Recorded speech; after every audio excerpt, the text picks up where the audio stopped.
Tim, I have a better song for you. It's a very good We're song. live. We're For live. it's the Sailor. We're live. Hold on.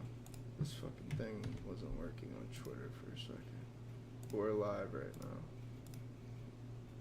We can use that later. Okay, I think we should be good now on Twitter. Okay. We should be good. Alright, now let's play this shit.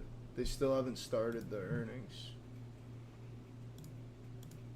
What do you do with the Bitcoin besides it just gather value? Real estate developers in New York City, they're not buying the real estate because they want to live in it. But like most of the people who are buying Expanding and assets innovative at capital some markets point want plan to this sell year. the assets So at a far, we've profit. launched People 4 listed preferred equity that offerings: use- STRF, STRK, STRD, They have. and They just started STRC, it. with STRC representing the largest IPO in the US so far this year. And finally, we raised an impressive $18.3 billion in capital year to date, which already accounts for 81% of the total capital we raised in all of last year combined. And we accomplished that in just 7 months. So in addition to expanding the depth of Bitcoin-backed credit instruments to the market, we are raising capital more quickly and more efficiently than we have ever before. Now moving on to our EPS results. Q2 25 stands out as a transformational quarter for Strategy, driven by 2 major factors: the substantial appreciation in Bitcoin price between the end of Q1 and Q2, in conjunction with the adoption of FASB's fair value accounting rule at the beginning of this year. We achieved a record $14 billion in GAAP operating income and $10 billion in net income, reflecting a fully diluted EPS of $32.60 per share for the quarter, the highest in the company's history and what may be among the highest of all S&P 500 companies this quarter. Our results for the first half reflect $8.1 billion in GAAP operating income, $5.7 billion in net income, and an EPS of $19.43 per share, also a record high for the company. This sets us up for continued momentum through the remaining second half of the year. Here, we introduce an important metric, Bitcoin per share, or BPS. This measures the accretion of Bitcoin on a per-share basis by calculating the ratio between the company's Bitcoin holdings and its assumed diluted shares outstanding. We are presenting Bitcoin per share using Satoshis, where 100 million Satoshis equal 1 Bitcoin. In 2021, we achieved a Bitcoin per share of 26,752. The trend in 22 and 23 reflected the then market conditions. However, in 24, we saw a massive increase in our Bitcoin per share of 67,730 on the strong price performance of Bitcoin. This year, the positive performance continues with a year-to-date Bitcoin per share of 39,716 as of July 31st. All right, we're good. Close to 60% of what we achieved last year, with much of the second half remaining for further execution. In short, our BPS performance shows how Bitcoin Treasury model is consistently accumulating more Bitcoin per share, the highest of any Bitcoin Treasury company, directly and measurably increasing value for our shareholders. Beginning in 2020 and over the last 4.5 years, we have increased our cumulative Bitcoin per share to 198,543 as of the end of July, and the positive growth around BTC yield across those same years has consistently contributed to our Bitcoin per share outperformance. We have now achieved a BTC yield of 25% year to date, meeting our initial full year target in the first 7 months of the year. Our BTC gain year to date is 111,894 Bitcoin, fueled by a strong Q1 and Q2 through the IPOs of our credit instruments, as well as through disciplined activation of our common stock ATM.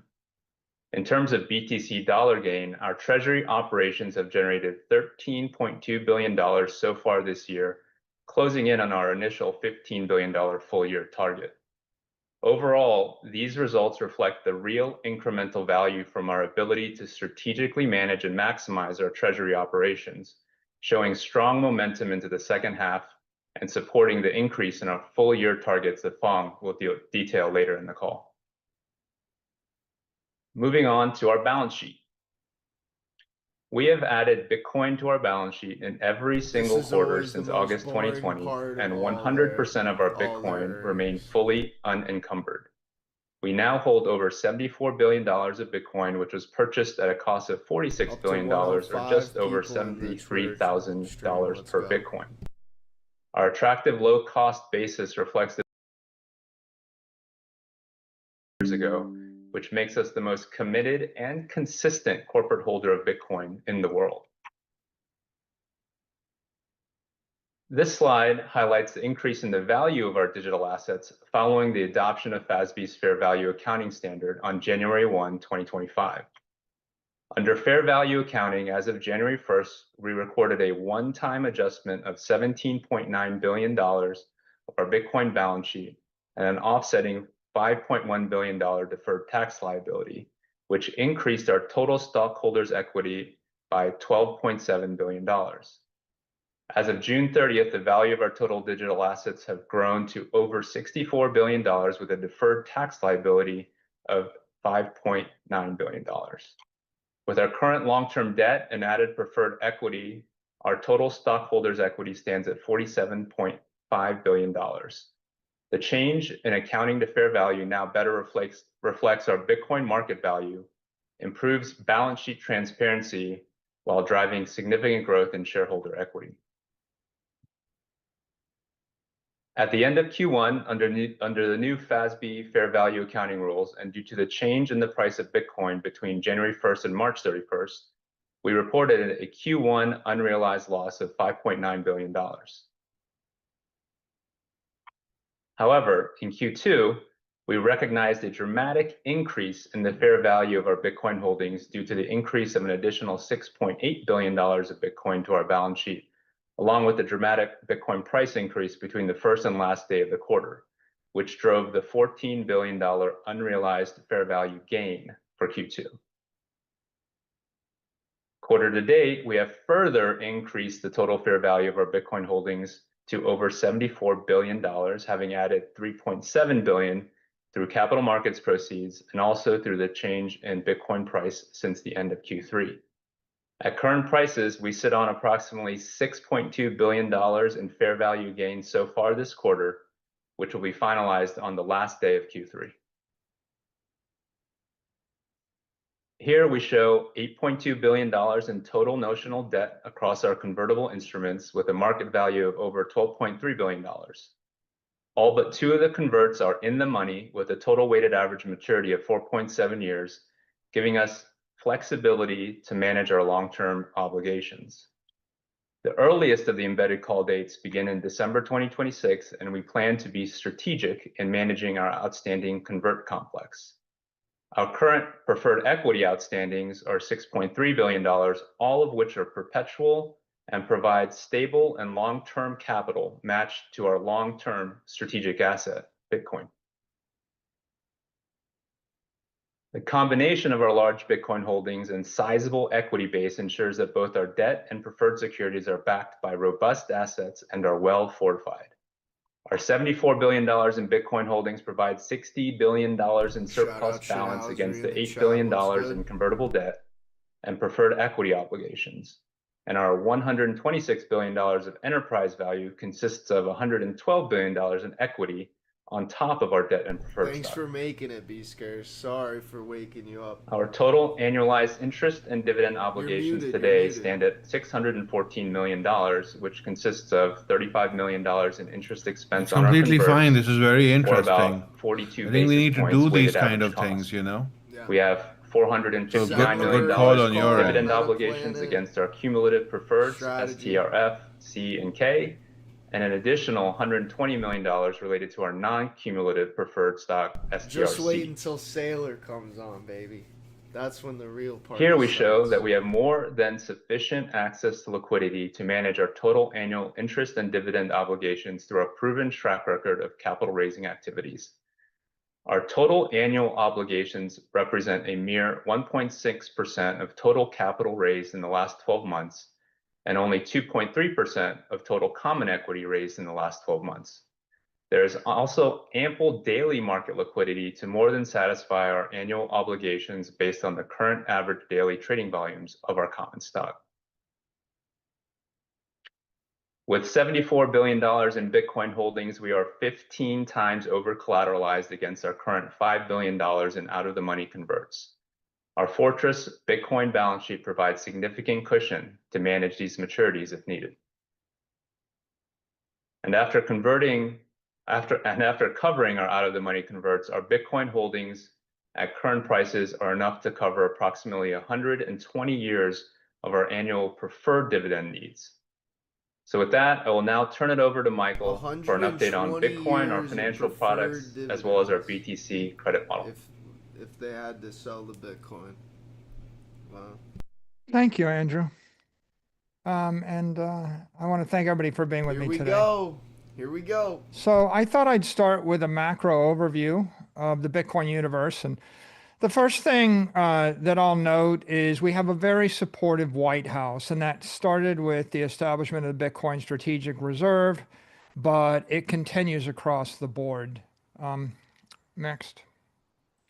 As you can see, we have 12 cabinet members in this administration that are all pro-Bitcoin. A year ago, we had one cabinet member who was neutral and 11 that were indifferent or uninterested and certainly not supportive. So this is a major change in the political landscape. Yesterday, the White House released crypto policy report. It's about 150 pages long.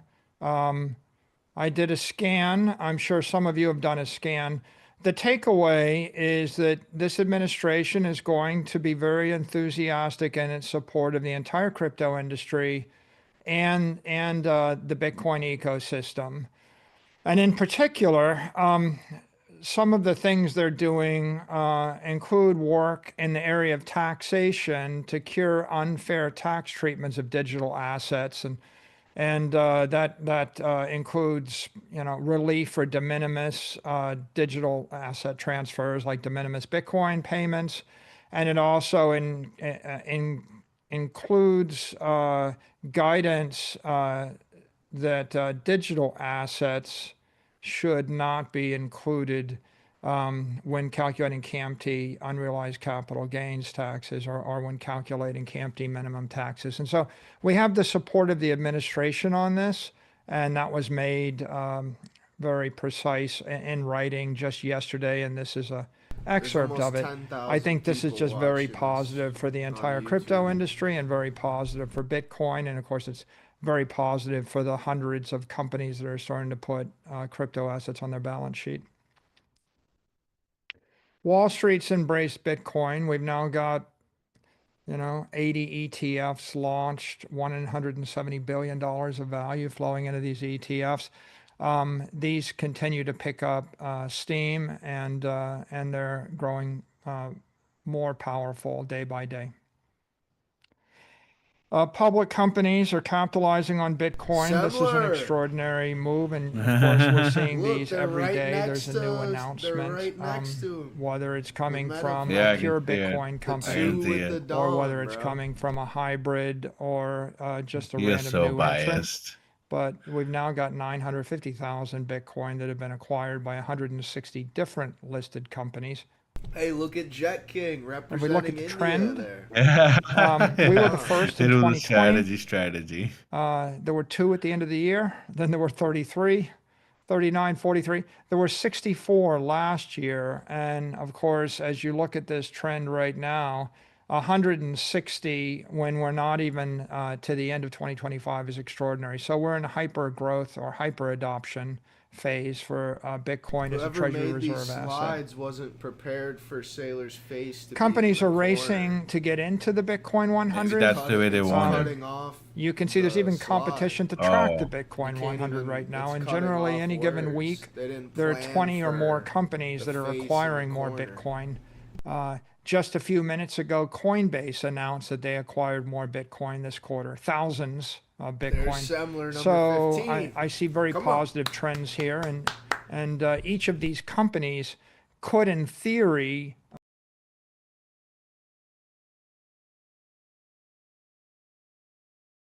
in a dollar value as we have acquired. Obviously, they won't get 3% of the Bitcoin supply, but you can imagine what happens when 100 companies are all competing to acquire as much Bitcoin as possible. Your audio went. Oh, there it is. The analysts are all starting to cover and track That piece of Bitcoin, and they tape have starting outlooks to for Bitcoin. fuck So if us. you're going to I'm gonna cover need the a new 160 Bitcoin companies that have Bitcoin on their balance sheet, you're going to have to form an opinion about Bitcoin. And so you can see that the average end of the year price forecast of an equity analyst covering MSTR is 168,000.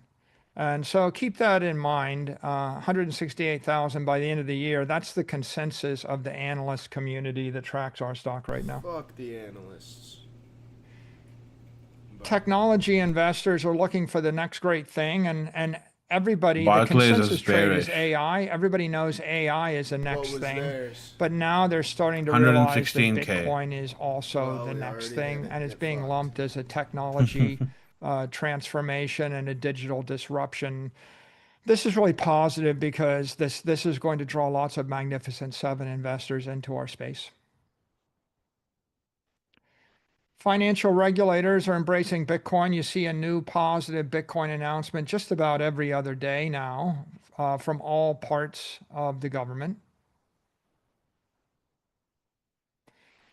Just a few days ago, the SEC released a memo allowing in-kind creation and redemption of Bitcoin ETFs.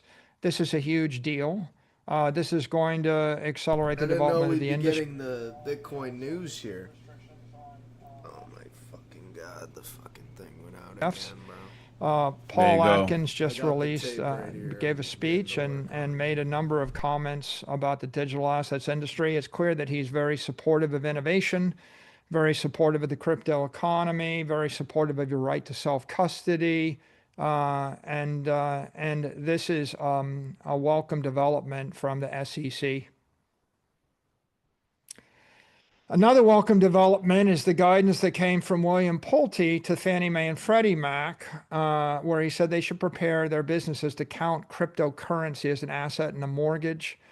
This is going to accelerate the institutional adoption of Bitcoin as collateral in the banking industry. There could be no more legitimate driver of the collateralization of credit with Bitcoin than the U.S. Federal Housing Authority. Capitol Hill is embracing Bitcoin. There are 3 bills. One of them, the Tim, I Genius think it's Act, fine. September, and the Bitcoin Act allows for the government to acquire 1 million Bitcoin. These are picking up momentum. This is a positive development. Now it should be stuck in place, though.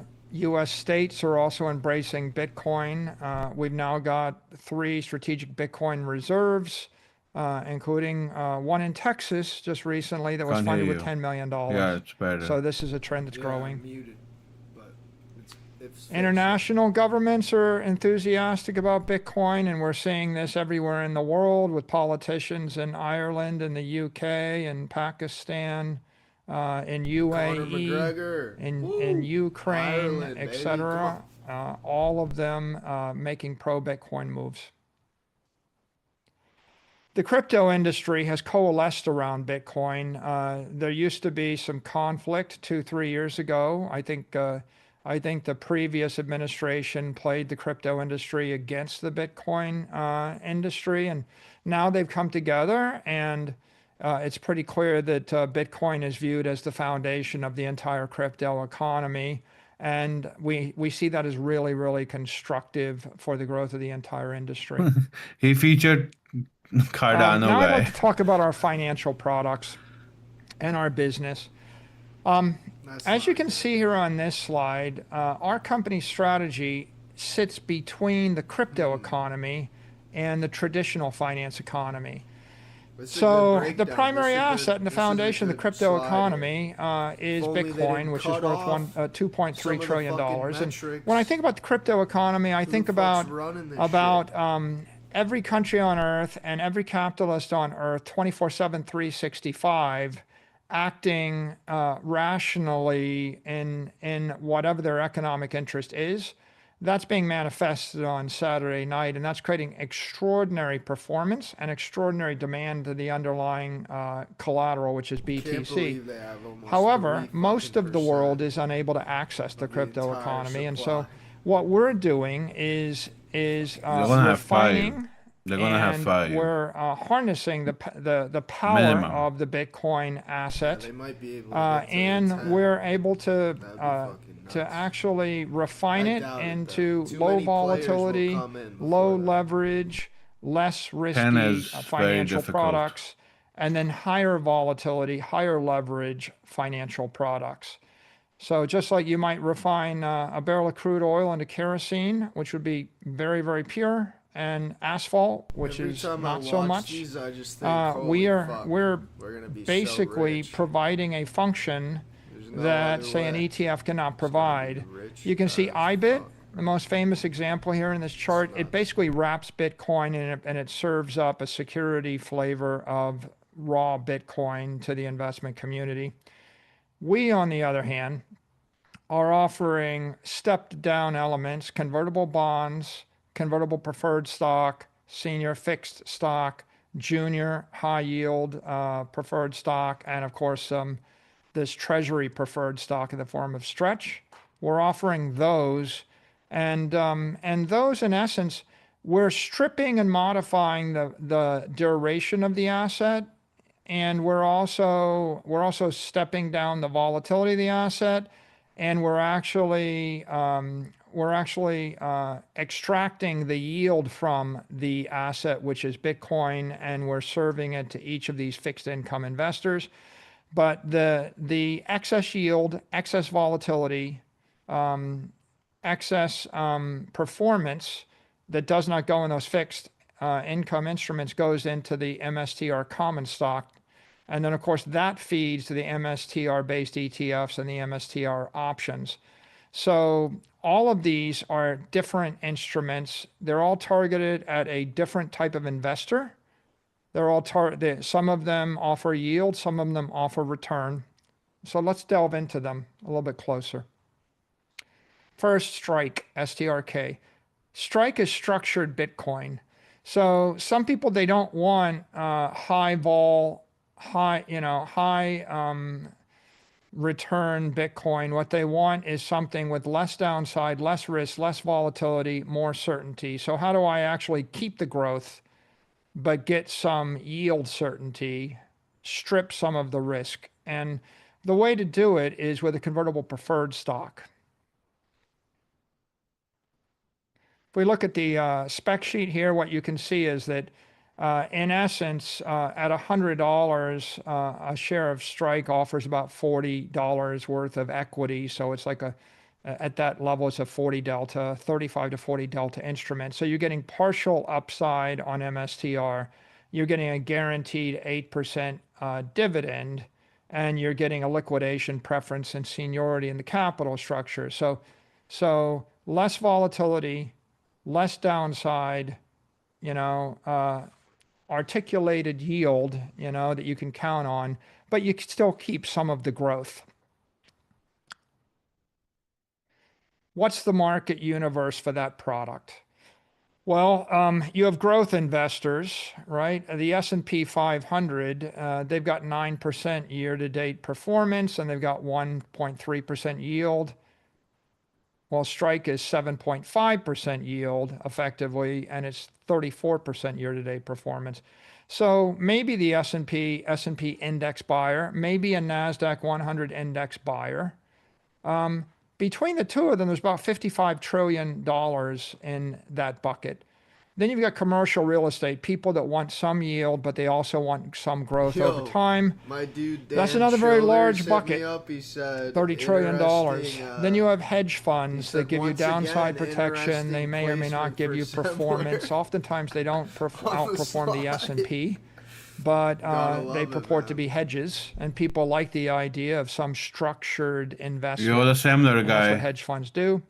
And then another target audience is just for Bitcoin investors. Maybe someone that doesn't want 55 vol, 55% performance. What they want is they want some guaranteed yield, some downside protection, but they still want to keep some of the upside of Bitcoin. And then that also goes for spot ETFs of Bitcoin. So you can see they're all different pools of capital. The idea of Strike is kind of simple. What if I could have most of the upside of Bitcoin, not so much of the downside, and a guaranteed dividend while I'm waiting? And that's very compelling for a lot of people. The second product in our portfolio is Strife. Strife is long duration senior credit. It's for income focused investors. They want a premium yield, but they also want seniority and enhanced payment protection. So here's the term sheet. It's the most senior thing in our capital structure. It's 8x over collateralized, as of the date of the term sheet. It's got an 8.7% yield. There are a lot of investor protections. The dividends are cumulative. If we miss a dividend, there's an escalating penalty provision, and so if you're looking for the most senior form of long duration preferred dividend, this would be it. And of course, what's the target audience, the target market? Well, there's a $40 trillion capital market here. Long-term treasuries, agencies, mortgage-backed securities, investment-grade corporate bonds, municipal bonds. And you can see Strife is yielding double. Basically it's giving you 8.7% as opposed to a 4 or 5. Third product is Stride, long duration high yield credit.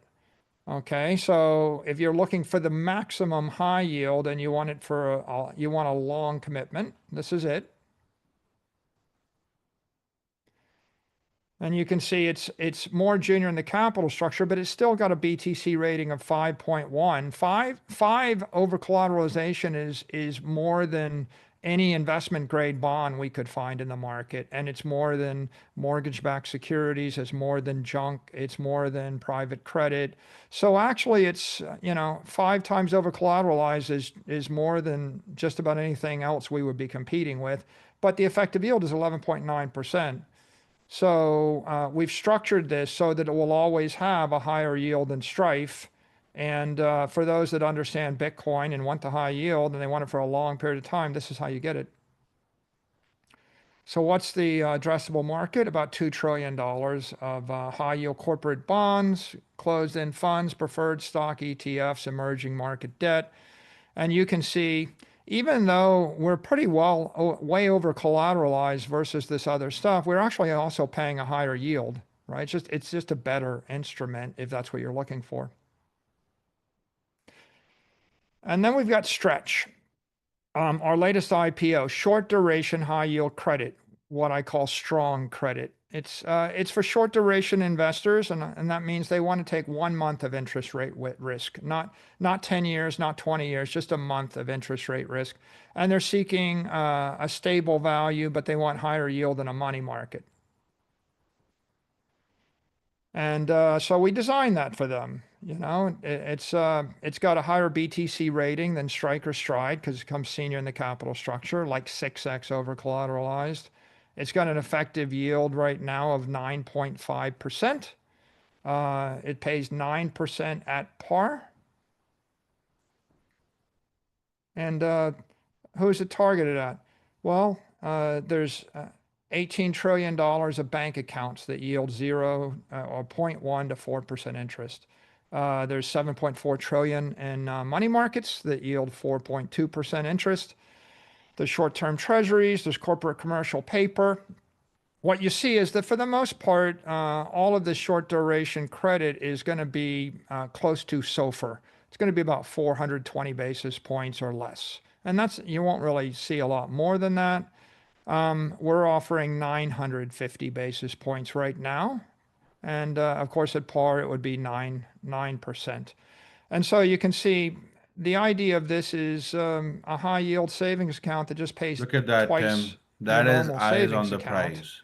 if you Right there. understand and if you believe 18.3 in trillion, Bitcoin. 7.4 The other trillion, appeal of this is 5.8 there's just a lot of trillion. people Look that at do that. That believe is in eyes on Bitcoin, the prize. but they shit's need gonna money get for the next huge. 30 days or 90 days or 6 months or a year or 2 years. If you're running a crypto company or a Bitcoin company and you've got a treasury, maybe you're going to put 20, 30% of your treasury into cash because you need it to make payroll or do something 6 months out. You would want a stable instrument. But if you could find some Bitcoin-backed money market type thing, credit instrument that yielded double what you would get from a normal money market, this might be interesting to you. This, of course, is also interesting because it's monthly, and because it's monthly and it's variable with engineered to be stable. It's a sort of instrument that's interesting for individuals. It's interesting for retirees. It's interesting for a whole class of people that, yeah, if you go down the street and you ask 100 people, would you like a 1 month instrument that actually pays you 500 basis points more than SOFR, or a savings account that pays 9.5%? They would generally say yes. But if you asked them, would you like a 30-year bond or a 20-year bond that pays 9.5%? They might stop and think about it. Like when I ran our corporate treasury, I never wanted to invest in anything with a duration of more than 6 months. So there are a lot of people with a lot of money. They don't want to take interest rate risk. They don't want to take They don't want a 10-year corporate bond or a 20-year bond. What they want is a savings account that gives them double what they can get from their bank. And we power that kind of credit with Bitcoin. So here you can see how these things stack up. We have purposely engineered MSTR to be the most volatile security in our portfolio, and engineered Stretch to be the least volatile thing in our portfolio. And Strike is just after MSTR because it's got that 40% conversion rate, then Strife and Stride are sort of in the middle. I can't believe it's And 4:35 a.m. where you we can go to the next slide. What we're doing here is we're I wake up building out a around 5 yield a.m. curve for BTC credit. And so what you can see here is that Stretch looks like a 1 month instrument. It's way pegged to the left. It's like a 1 month T-bill. Stride it has a Macaulay duration of about 8 to 9, Strife more like almost 11, and Stride getting closer to 14.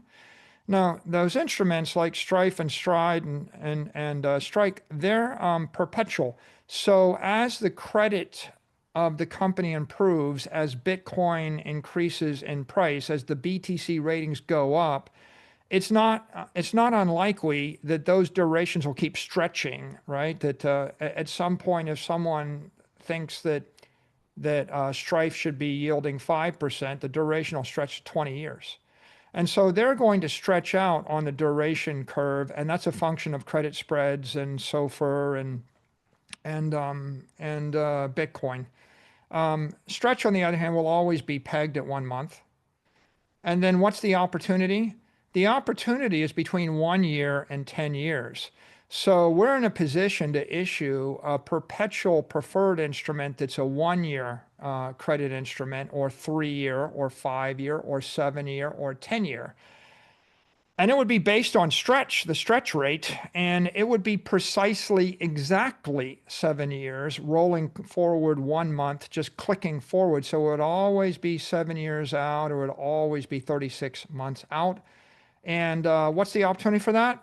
Well, there's $30 trillion of medium duration corporate credit, right? Out there. So $30 trillion of capital, that's the opportunity. And that means we're in a position to build a perpetual yield curve, 1 month, 1 year, 3 years, 5 years, 7 years, 10 years, and then perpetual going out 15 to 20 years or longer. And what you'll also notice from this chart is that at all ports on this duration curve, we've got higher yield, right? So we're offering higher yield on the short end of the curve, we're offering higher yield in the middle, and we're offering higher yield on the end. That means our credit is stronger, right? Longer duration, higher yield. what you can see here is that we've Longer also created duration, higher much yield. stronger credit from a liquidity point of view. The yield curve, Stride, baby. Strife, and Come on. Strike, they're somewhere between 50 and 100 times as liquid as the typical preferred stock. And that's extraordinary, right? When you're trading 30 to 50 million a day and the typical preferred stock's trading 400,000 a day, right? That's amazing. But now if you look at That's Stretch, how Stretch we're is up gonna in the run it hundreds up, of bro. millions of dollars They're now a the day. It highest traded volume in the quite game in the extraordinary preferred amount of volume market, today bro. and yesterday. And Genius. so we Genius. believe we've created a breakthrough instrument by combining, by creating a perpetual preferred, by not including calls and by not crippling the instruments. We created extraordinary new instruments. market with has Stride, spoken. Strife, and with Stretch. When we made a variable instrument, we did something no one's ever done. As far as we can see, see, no one's ever issued everybody a wants truly yield. variable Nobody wants monthly growth. dividend preferred stock. The floaters that you've heard He's of, giving they have the a fixed yield credit people the spread, and they yield, float on too. SOFR. Come And the on. others are fixed. Come on. We actually created a variable credit spread monthly stock.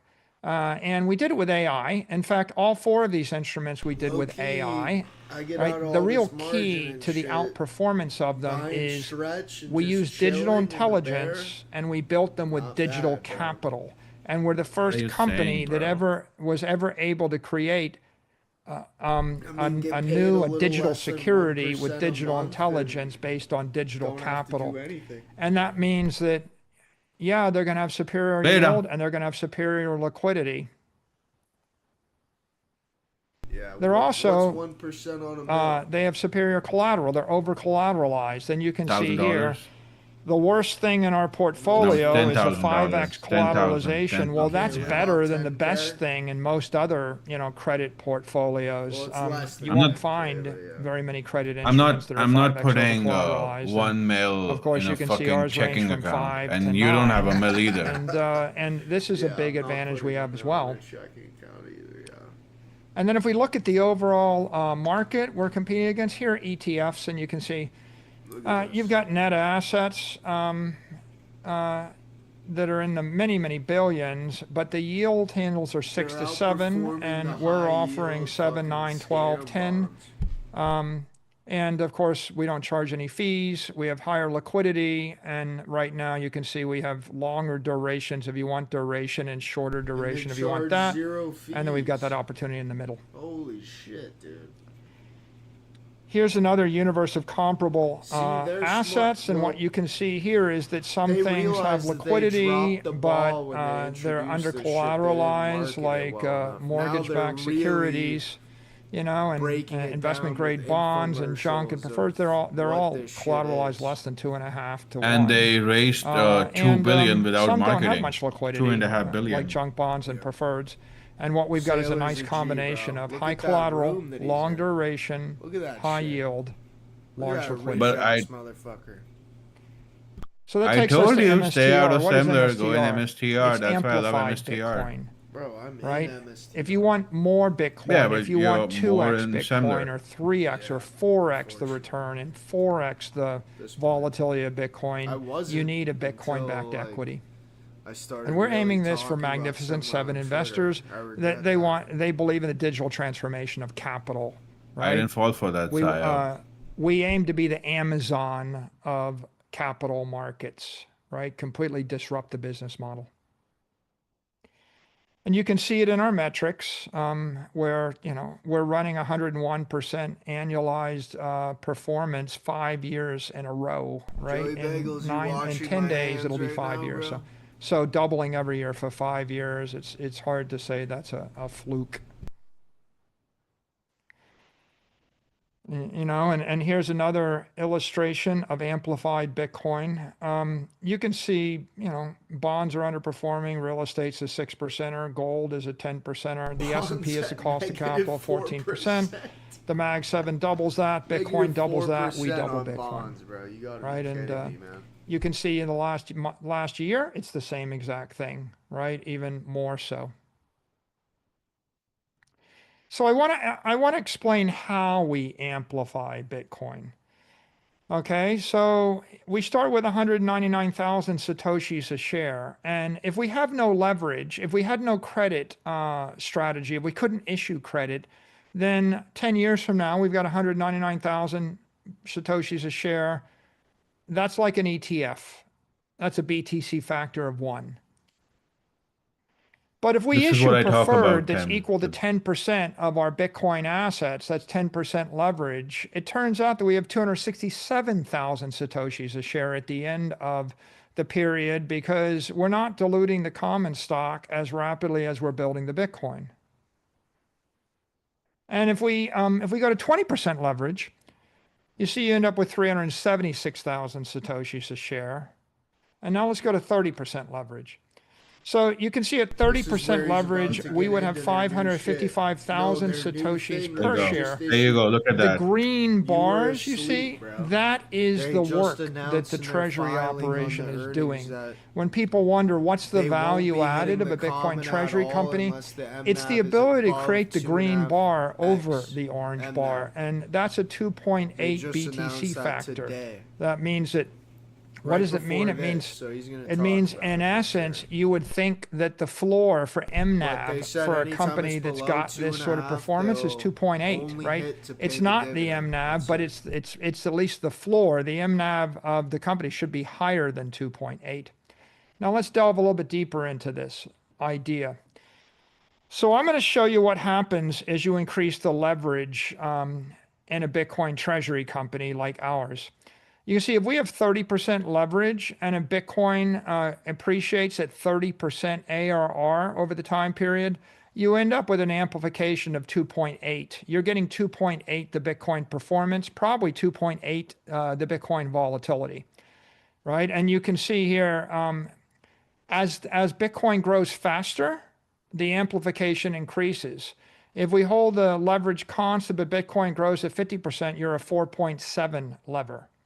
And you can also see that if you hold the growth rate of Bitcoin constant but increase the leverage, like we're growing Bitcoin at 30% a year, but we go to 50% leverage, now we're 7.8 amplified, a BTC factor of nearly 8.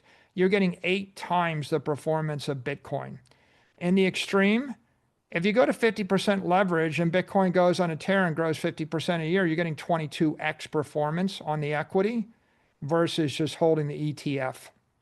Let's take a different slice of this. If I have Bitcoin growing at 30% a year and my credit improves or the interest rates fall, if SOFR falls to 100 basis points and we're able to reduce our dividend rate from 10 to 6, you can see the amplification goes from 2.6 to 3. And you can see that as the credit improves of the company, the amplification increases. And then if we consider the next slide, when you actually combine leverage with credit, if you actually get to 50% leverage and and the interest rates fall to 5%, or if your credit spreads compress to 5%, this equity is providing 9.9 times Bitcoin. So the BTC factor goes almost to 10. And so you can see the blue zone is where you're 2 to 4x Bitcoin, and the green zone is just 4 to 20x. It's screaming. So what is the universe of assets that would be interested in MSTR? Well, it's the S&P 500, it's NASDAQ, it's the Mag 7 investors, it's Bitcoin investors. And as you can see, MSTR is outperforming all of those competitors right now. And so if what you want is the Amazon of digital capital, then that's strategy.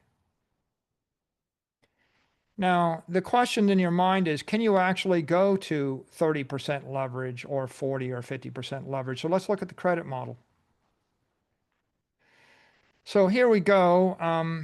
This is the existing capital structure, assuming the 40 vol and assuming 0% Bitcoin return. So this is a skeptical outlook for Bitcoin. it's going up 0% forever, and it's going to stay volatile. Low-key, these And what this charts, bro, shows I you can't is really that pay that much the attention. theoretical credit So spread Right. for all of the convertible bonds is It's investment very grade, interesting. right? You know, and the credit Basically, they have of the no preferreds risk, is looks what to I be see. mezzanine. You Not no know, risk, but the with risk is a reducing slight over high time, yield and the one. dilution.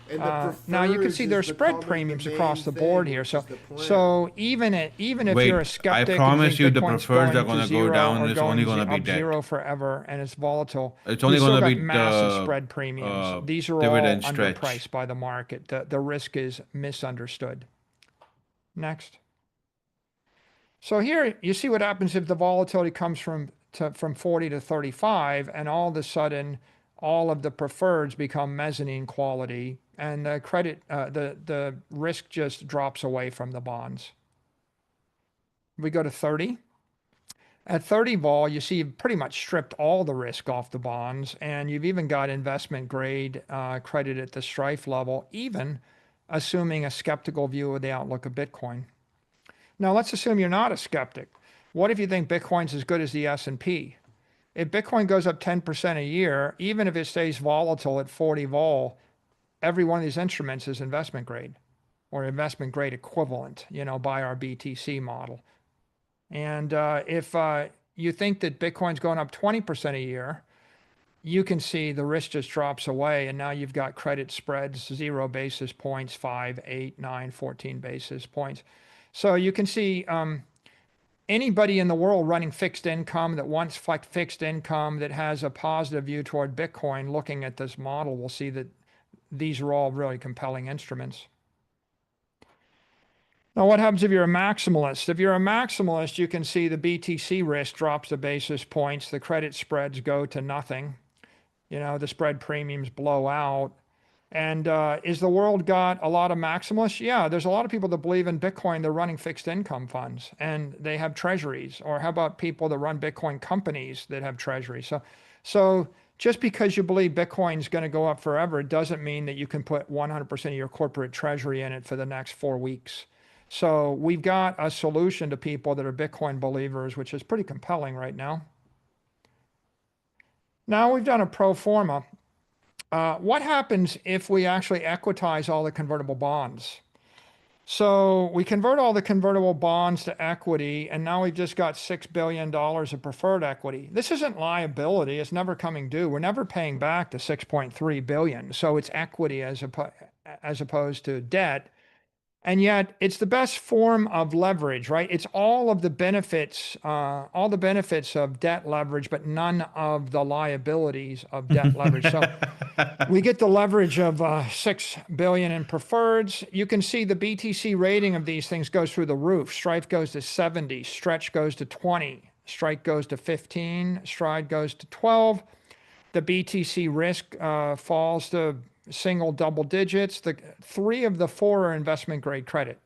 One of them is a extremely high quality mezzanine credit. And that is assuming, as you can see, that you're a skeptic and you think Bitcoin is not going to appreciate a single dollar forever, and it's going to stay volatile. Now let's look at another model. What if you're an investor or a trader in this case? You think Bitcoin's going up 10% a year. Now you can see all these instruments are investment grade, like good high quality investment grade, 0 to 15 or 0 to 17 basis points. Now let's do another model. What if we actually went to 30% leverage? What if we issued another like 15, 16 to 17, call it 16 to 17 billion dollars worth of preferreds, and we have $22 billion of preferred outstanding against 75 billion in Bitcoin. Well, now you're looking at an overall BTC rating of 3.3, a leverage of 30%. And even with Bitcoin's volatile, you can see that Strife and Stretch are both investment grade. And Strike and Stride are pretty high quality, pretty decent quality mezzanine grade, even with high volatility. Now, what happens if I go to 50%? You can imagine, maybe not tomorrow or in a year, but But over time, Bitcoin's volatility will probably move off of 40% to 30%. The 30-day trailing volatility of Bitcoin is less than 30% right now. And so at a 30 BTC vol and a 10% BTC outlook, 3 of these 4 instruments are investment grade. Stride is decent grade mezzanine. And so, I remind you what happens when you go to 50% leverage. You're looking at, BTC factors that go from 4 to 20 or more. So can we actually generate 2, 3, 4, 5, 6 times Bitcoin performance with intelligent leverage? Yeah, we can. We just have to be thoughtful about our capital structure, and we got to adjust to evolving Bitcoin volatility. Now, with that, I want to pass the floor over to Fong, who's going to talk about our capital plan moving forward. Thank you, Michael. I am excited to talk about 4 things today. 1, our capital plan. 2, I'll go through our guidance for 2025. 3, I'll talk about comparables to MSTR. And using that comparables 4, I'll talk through how you should think about valuing MSTR. I'll start with our capital plan. As Mike mentioned, our goal is to take Bitcoin, to wrap it in strategy securities, and provide it to the largest possible capital base in the world. Folks who are interested in equities, folks who are interested in debt, the largest addressable market, and do it with premium returns and premium yields.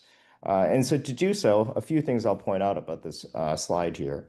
1 is our converts represent a fairly small addressable market of $500 billion compared to our prefers, which represent markets of 90 trillion, 40 trillion, 2 trillion, 30 trillion. And so if you think about how we should address our capital structure going forward, I want to share what the midterm looks like. Mike talked about what would our BTC ratings and our credit profile look if we didn't have convertible bonds in our structure.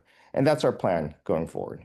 In about 3 years, we'll be able to equitize and retire some of our convertible bonds. And what remains at the top of our capital structure are Strife and Stretch, which we plan to have a BTC rating of 10x plus over time. And that means that there'll be investment grade equivalents. Strike will have a BTC rating of 6x plus, which means it's a mezzanine equivalent. And Stride a BTC rating of 3x plus, which means it's a high yield equivalent. And if you think about it, we'll have a preferred structure, a stack of preferreds, starting with 4 today. You could see us having more in the future. And that'll sit on top of our Bitcoin, which continues to be unencumbered. And our objective is to have unencumbered Bitcoin, currently $74 billion, and MSTR, which is the base of our capital structure, our equity, which today is at $112 billion. Our objective is to be the largest treasury company in the world, not just the largest Bitcoin treasury company in the world. If you take our Bitcoin holdings and compare it to cash and short-term investments of companies in the S&P 500, we are currently number 5 today. I could see us being in a place by the end of the year or in the next year or so where we're number 2 and we pass the Magnificent 7, Microsoft, Google, and Amazon, great companies. And I could see us be in a place in 3 to 5 years where we could surpass Berkshire Hathaway's $348 billion of capital, and us having the largest capital base in the world based on Bitcoin. So how are we going to do that? We're going to do that primarily through tapping the preferred markets. You'll see here in the last year, we were able We're only to 5x away to displace to Berkshire as the treasury company of the world. $22.6 billion in capital to our capital structure. Year to date, 7 months through, we're near close to that $22.6 billion. And They're already number a lot 5. of that has been done through preferred equity. Right, 4 IPOs in the first 7 months of the year have led to about $5.6 billion of capital added. Instantly. And so why are we optimistic that preferreds, which have historically been a sleepy, underutilized, It's also monthly, like it avoids the immediate dilution, and our growth right? going forward. Like It's really on the monthly back payouts. of the success of Stretch. Stretch won't be last any week dilution. was the largest Thing was like a IPO in the stable US coin markets paying in this entire year. 9% And I'm not talking a about year. just No, the IPOs of 9% preferred comes securities, from how the about all converts. IPOs? Sorry, the We raised more than ATMs. fairly stock. well-known companies Yeah. like CoreWeave, SailPoint, Circle, which is another digital assets company, raised more It's than we did already the with Stride. largest So IPO. we're Well, starting to see a 2025 shift That's of was not a crazy understanding thing. of what a preferred market can look like. 2 of And their we're seeing that shift because we're IPOs offering what are the market demands, right? High yield, of highly 8. over 2 out collateralized, of 8 out of short-term the debt. top 8. And so we think this is going to lead to success of And opening up Stride the is one preferred of their market, but shitty. also That's allowing their us to use junk prefers on a product, go-forward basis to raise more capital. bro. Yeah. Are you kidding Yeah. me? Another extraordinary evolution Raised from $1 last billion week, on the junk. or discovery from last week, is the Junks retail are, I don't know, interest people love in junk because of the preferreds. investment grade. So we went from raising about $153 Well, yeah, million it's and investment grade 15% junk, in our yeah. previous preferred offering Stride to increasing that retail adoption by 3.7x, $570 million, 23% of the total capital that was raised and Stretch was retail. That's thanks to our partners, Morgan Stanley, Fidelity, and others who were part of that raising. And so we're seeing demand for a product that we haven't seen before, meaning this is a retail-focused product, but also there's institutionals that'll be interested in it. So our fourth time into the preferred market, we think we'll unlock something that's going to be able to help us with our capital structure. And how does this look over time with our convertible bonds? You'll see here that through the course of 2029, taking Smalls the doesn't want to be bothered. earliest allowable call date, we should be able to let these Yeah, he's just equitize chilling. over time, or we'll be able to call them over time also. I'm happy you have a dog that So gives what's you our shit. capital plan and credit strategy That on a gives me go-forward shit? basis? Oh, There's how really like- four how I pieces said to this. Yeah, One is we yeah. want to make sure that Yeah, we yeah, maintain like, fuck what off. we think looked are at me. reasonable collateral coverage for our preferreds. So if you look at Strife and Stretch, that means 10x over collateralized, Strike and Stride 6x and 3x respectively. But it doesn't mean that we can't increase the leverage that we have today, as long as we're able to responsibly and thoughtfully address our capital structure. The second, and I talked about this, we currently intend to reduce the overall exposure to senior convertible debt outstanding over time. It's a much smaller addressable market, and it's a more illiquid market. Retail investors cannot partake in convertible bonds, and the pricing is less favorable to us. There's larger spread premiums. Our preferreds will remain perpetual over time. It's important for us to preserve flexibility and also minimize default risk, that we have credit instruments that we don't have to return. Look we at don't have to that. The pay off leading in issuer 2, of 3, 4 BTC back years. credit, and they So we say think they don't want preferreds to be are bank. superior. The only reason they And say they want to finally, be a bank is our because goal they is to want. be the He'll leading get to it, he'll issuer get to of it. Bitcoin back Just credit. wait, just We're going to do it in a responsible way. We're going to do it in a clear way, and we're going to do it in a very transparent way. And what we've learned over the last 5 I years agree. of having Yeah. used They're most of the becoming a credit bank. instruments They're out there, offering bank we were, products to from the margin public market. loans to secured loans to convertible loans, now to preferred. We It's think we found genius, what without a is license. most responsible, and we think we've also built a robust market for this. So let's talk about guidance. This is a first for the company. We're going to provide BTC guidance, which we have done in the past. But because of the changes in FASB rules and our ability to partake in fair value or accounting for Bitcoin, we're able to now also provide GAAP guidance for 2025. I'll start with our BTC guidance here. And we start with an assumption of BTC price because it drives our ability to calculate what we think our BTC and our GAAP guidance is. And you saw earlier that the consensus is $167,000 by the end of the year for equity analysts that cover strategy. And so we thought we'd be conservative and start with $150,000 as a BTC price as of the end of 2025. And so when you feed that in, it drives a BTC yield percentage and BTC dollar gain of 30% and $20 billion. That is our guidance for end of year 2025. And that's building off of us starting at 25% through year to date and about $13.2 billion in BTC dollar gain. You might look at the 30% and the $20 billion.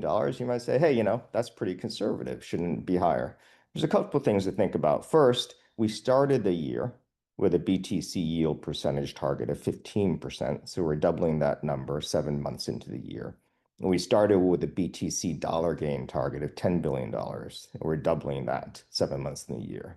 I think for any company that's able to double their targets throughout the course of the year, you would consider that success. The other piece is, and I'll talk about this a little bit later, as we think about ways to generate BTC yield percentage and BTC dollar gain, there are equity and credit instruments that we can issue. The equity instrument that we issue is MSTR. And I think you've seen with some of the models that Mike went through and some things I'll share later, we think MSTR is undervalued. And so we won't be using the equity ATM as much as we have in the past, and it will be driven very programmatically based on the multiple to NAV. And I'll share that in a little bit. Earnings guidance. So this is our GAAP guidance for 2025. You'll see through the first half of the year, we have achieved $8.1 billion in operating income. Our guidance based on $150,000 Bitcoin price is $34 billion of operating income by the end of the year. For net income, what the through the fuck? first half of the year, we're at $5.7 $80 billion. a share. We think we can increase that more than 4x, $24 billion by the end of the year. And with an earnings per share of $21.60, we think we can achieve an earnings per share of $80 by the end of the year. Some of you might be thinking, are those big numbers? Yeah, they're big numbers. How are they relative to the rest of the market? I'll share that in a little bit. So our equity guidance. I talked about the fact that we think MSTR is undervalued, and in some cases, perhaps significantly undervalued. And even though issuing equity anywhere above a 1.0x MNAV is accretive to Bitcoin yield and Bitcoin gain, we will, on a go-forward basis, be more disciplined about how we issue our MicroStrategy ATM. And here, I want to provide guidelines to create more transparency with our shareholders, so you don't have to guess when Saylor is going to tap the ATM. You'll know when we're going to utilize the ATM on a go-forward basis. So first of all, below 1.0x MNAV, we'll consider issuing credit to actually repurchase shares of MicroStrategy. Means we're trading below net asset value, and so it would make sense and be accretive to our shareholder base if we were to issue credit and buy back MSTR. The bar we're setting for issuing the ATM on a go-forward basis is 2.5x MNAV. And so that means that if you see our MNAV below 2.5x, you would expect we would not issue our MSTR ATM and issue more equity for the purposes of buying Bitcoin. We would issue equity below 2.5x MNAV to pay interest on our debt obligations, our convertible notes, and also to fund preferred equity dividends. As you saw from Andrew earlier, the amounts that we would have to issue compared to our asset base, compared to amounts we've issued in the past, and compared to our daily volume are pretty small. When we get to 2.5x MNAV and up to 4x MNAV, we will opportunistically issue MicroStrategy equity to acquire Bitcoin. And give you a sense, 2.5x MNAV to 4x MNAV, that's about $600 to $1,000 of MSTR price. That would be the implied price. When we get above 4x MNAV, above $1,000, which is our view, the minimum that our equity should really be traded at, we'll start to actively and more aggressively issue MicroStrategy to acquire Bitcoin. So hopefully that provides some more transparency on our equity guidance. I also want to issue some more stretch credit guidance and clarify and provide more details into what we talked about last week when we launched Stretch. And hopefully this will also provide more transparency and take some of the guesswork out of how we're going to handle Stretch. So at the end of every month, we will issue guidance, or we'll propose a rate structure for the next month. And so what we'll do is at the end of the month, hypothetically, let's say August 31st, if the 5-day VWAP is less than $95 for Stretch, we'll recommend to our board and our pricing committee a 50 basis point or more rate increase. Look at that. They If can the just 5-day increase VWAP and decrease between interest rates. $95 and $99, we recommend a 25 basis point rate increase. And if we're trading This is within what our makes target it a price stable range, coin. 99 to $101, Yeah, but the If it's we don't take any dumping- action if unless it's the Fed has dumping, changed the overnight rate the on rate will SOFR increase. If it's pumping, and the then we rate may will change decrease, and then our it'll be rate a stable. accordingly. And if we're trading above Exactly, the $101, target then at price the end of the range, month, 90 to we'll 100. recommend a rate decrease, or we'll issue a snap But follow-on the thing is, offer. the SEC is giving them a lot this of is more leeway to do clarity this. on how Like we it's think about our definitely, credit. it's So definitely let's have CIA some fun, printer. and let's talk about comparables. And how do you think about our GAAP net income? How do you think about our GAAP EPS compared to other companies in the S&P 500 universe? So let's start with our operating income, right? Our GAAP operating income target and guidance for the end of the year is $34 billion. That would make us the number 9 company in the US in terms of operating income. Bigger than household names like Walmart or AT&T or Pfizer. Not quite as big yet as some companies that are very well known in the Mag 7, Meta, Amazon, NVIDIA, and Microsoft. Now, what's interesting here They is don't although even we're the produce number anything. They are number 9. operating income company, the market cap that we have is number 96. So all of the companies that I just mentioned that we have more operating income than Walmart, AT&T, Comcast, we actually have a smaller valuation than. You're the And as you look at 96th the in market market caps of cap. companies I above wonder us, why they're that multiples, is. 10, 20, 30, 40 times bigger than us. Now let's look at net income. Undervalued. Similarly ranked against the S&P 500, we would be the number 13 company in terms of net income. And in terms of market cap, again, 96. Well, let's look at the P to E multiple of the S&P 500 universe. And this is fairly staggering when you look at these numbers. We have a P to E multiple of 4.7x. Lower than everybody. There are only 5 companies in the S&P 500 universe that have a lower P to E multiple than us. So on the one hand, we're capitalized on the most innovative technology and capital asset in the history of mankind. On the other hand, we're possibly the most misunderstood and undervalued stock in the US and potentially in the world. It's the truth, man. It's the truth. So let's look the at us versus difference is they financial cannot services get companies, 50 right? times Maybe more this is a different coins. picture.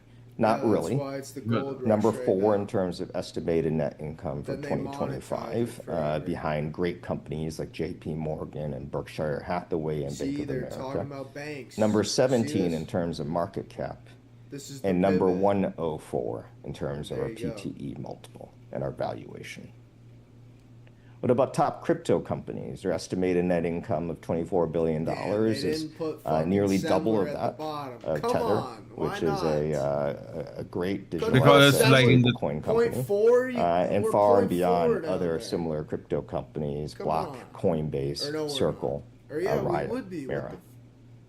What about Bitcoin treasury companies? And in this case, we switched to a SMLR, there we BTC go. metric, which is BTC dollar gain. You'll see here, not surprisingly, our $13 billion target for 2025 is more than 13x that of the number 2 Bitcoin treasury company in terms of BTC dollar gain, MetaPlanet, and far and away above some of the other folks in the space. BTC dollar gain. They've got And I'll way remind less you Bitcoin. here of publicly listed companies ranked by Bitcoin. We are more than 10x the next SMLR's closest on there, company, baby. Come Marathon. And there have been a lot of other Bitcoin treasury companies that have arisen over time, and we're supportive of all of them, but they're not close to us in terms of BTC stack. And if you look across all of our other performance metrics, whether it be annualized return, BSE return, the size of the options market, our options open interest, we also rank number 1. Imagine and so owning there are a lot of anything sort of else. number 1 superlatives with the company. Yeah, And this really you know, is our a great view company. is we're still misunderstood and still undervalued, which is why we spend this time with these types of activities and investor relations activities, communications. Oh yeah, shit. We haven't even gotten. So let's to think the about Lynn, Alden, what a Punter, hypothetical Jeff. valuation could They be got and celebrities potentially coming should up. be if we were better understood Oh, wow. and Bitcoin treasury Bitcoin companies were better understood. celebrities coming up. A traditional yeah, I'm valuation assuming model just would to say, ask let's take your questions earnings to and say, like, multiply it by a P to E multiple. And you might look we'll at take things it. like earnings growth, margins and efficiency, industry and market Take that, companies, and Natalie what's Brunel. its competitive Well, position? Is it the innovating products? similar Are they managing their earnings balance is sheet gonna well? be Do they have a live strategic streamed for the vision? first They have time leaders ever. that have a track record of So we'll execution, be and watching how's their that investor live as relations? well. And that's how you might look at it. Nobody cares about A Bitcoin SMLR. treasury company is not too different. You would take the equivalent of I'm just earnings, a saying, we'll Bitcoin dollar watch it gain or live like BTC dollar this. gain. You Also, it's like multiply in it by a 2 multiple. weeks. You'd add the value of the Bitcoin on its balance sheet. And then you would base it on things like not earnings growth, but Yeah, BTC strategy's dollar going, gain bro. growth, the This is scale and why. liquidity Is of this the the company. first earnings call you've What ever is it doing watched in the of theirs? capital markets? What kind of credit products is it creating? the Is last it using two- intelligent well, the leverage? Where are the last one banking was channel long partners as fuck, but that it the- has? the one Is it before innovating that in the where they product? announced the What is the 21, capital structure? 21 What might plan, be the credit rating? that was the And most similarly, hyped does it have a earnings strategic call vision? I've ever watched. Does it have a management team This with a one's track pretty record of fucking good, though. execution? This one's better than And the how last are one. its investor relations? Is it communicating transparently The what's last happening one in the was company? like 2 hours of them explaining. And so the I'll remind you preferreds here, because if you they take a look wanted to again at the really P make to E it multiple, the average obvious P why to you E should own the multiple preferreds, of our which has company, obviously paid off. sorry, People of the have started S&P buying it, 500 so. companies is about 24x compared to us at 4.7x. And our addressable market compared to Bitcoin and compared to Bitcoin ETFs, but also compared to a lot of the S&P 500 companies is large. Our market are people who are buying equity, $35 trillion MSTR, STRK, fuck, and a dude? $60 trillion credit market for STRF, STRK, STRD, STRC. This is 30 times bigger than a traditional market that BTC that BTC commodities would address. So let's take this valuation and let's think about what this might mean for our equity. If we were to think about the valuations that maybe the hypothetically yeah, but you other cannot companies are outdo getting. the market cap of So Bitcoin. on top of a $24 billion earnings, this is a traditional valuation. And let's say you take a 10x to 40x multiple with 24x right in between those two. The 24x multiple would mean a $600 billion valuation for strategy of the company, which would mean that we're about 5x undervalued. Right? And the range of a 10x multiple might say it's 240 billion. 5x So we're undervalued? 50% undervalued, or $960 billion, nearly $1 trillion, if we get a valuation equivalent to some of the best performing companies out there, like NVIDIA. What about if you were to take a Bitcoin treasury approach to the valuation? You would take a $20 billion of BTC dollar gain, take a multiple of 10x to 40x on that, also using a similar multiple structure, add the $75 billion BTC NAV, and you'd get to a $575 billion valuation. And maybe a range I don't of, take again, all this 250 seriously to because it all $900 depends on billion. Bitcoin price. And if you're following along and you're doing the math, you would say Yeah, that they that range always would are mean that the implying bigger multiple prices. to net Yeah. asset value, the MNAV of But- MSTR, hypothetically could be 2.5x, which was But at the we low believe end, which is the Bitcoin's floor going for up which too, we've set so to it's the issue same shit. equity, to 4x, Well, which here's is the the middle thing. range, Bitcoin can which is go to $10 million. where we would start to That more takes the aggressively issue market equity to cap buy Bitcoin, to as much as 12x, right? If you believe that our 200 multiple trillion? should be similar to No, some of the top 20 performing trillion. tech companies in the So world. if they have 3% of 20 trillion, So then you ask yourself, well, if our multiple really should be hypothetically looking at some of those valuation 600 models, billion. 2.5 to 12x, why should we be trading at a premium to Bitcoin NAV, to spot Bitcoin ETPs? And this is where Mike talked about the first thing is we can utilize intelligent leverage. We've cracked the code of preferred equity, which is perpetual, which is high yield, which is over collateralized, and with stretch, which is short duration, and attracting a retail market.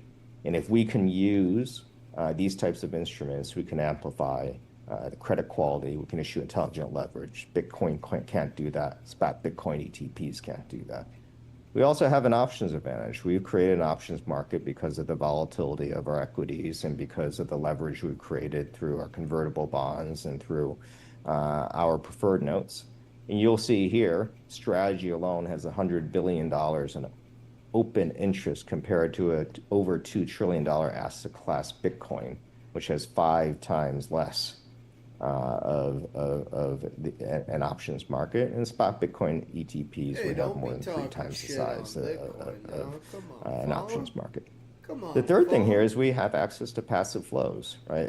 Our inclusion in the NASDAQ 100, What did he say bad about MSTR, Russell Bitcoin? 1000 today, hopefully S&P 500 at some point in time, means that passive flows of capital are coming into MSTR, even for those who are not Bitcoin maxis or Bitcoin initiated, and even for those who aren't MSTR initiated. You see that when you look at our largest shareholder is Vanguard. Vanguard is investing in Strategy primarily. He's betting through people will not do passive, self-custody, and he's betting ETFs. other fucking And of course, companies the won't spot do this. What Bitcoin he's doing, ETPs that's and Bitcoin bullshit. don't have access to those passive everybody's flows. doing it. People And the last piece is nowadays- institutional access. We have That's access what to I've been a telling you, extremely bro. large Everybody keeps saying, addressable like, market oh, why because should these institutions who companies can don't only even own the invest in coins or equity, whatever? If you a owned a $35 trillion company, market, or can only invest would in want credit, a Bitcoin, $60 just trillion like you market, want Bitcoin as can't a for the most person. part It's the invest same in spot shit, bro. Bitcoin ETPs, and Can't can't for the fault these most part companies. invest in Bitcoin. If you want your And those are company to much smaller survive, markets. So hopefully you you've got a lot seen of through the course of this cash, presentation, there are a you're lot of fucking reasons why we retarded think if we're you're not buying undervalued, Bitcoin. why we're misunderstood. We let him cook. And I think people will start to understand over time, and it's still early.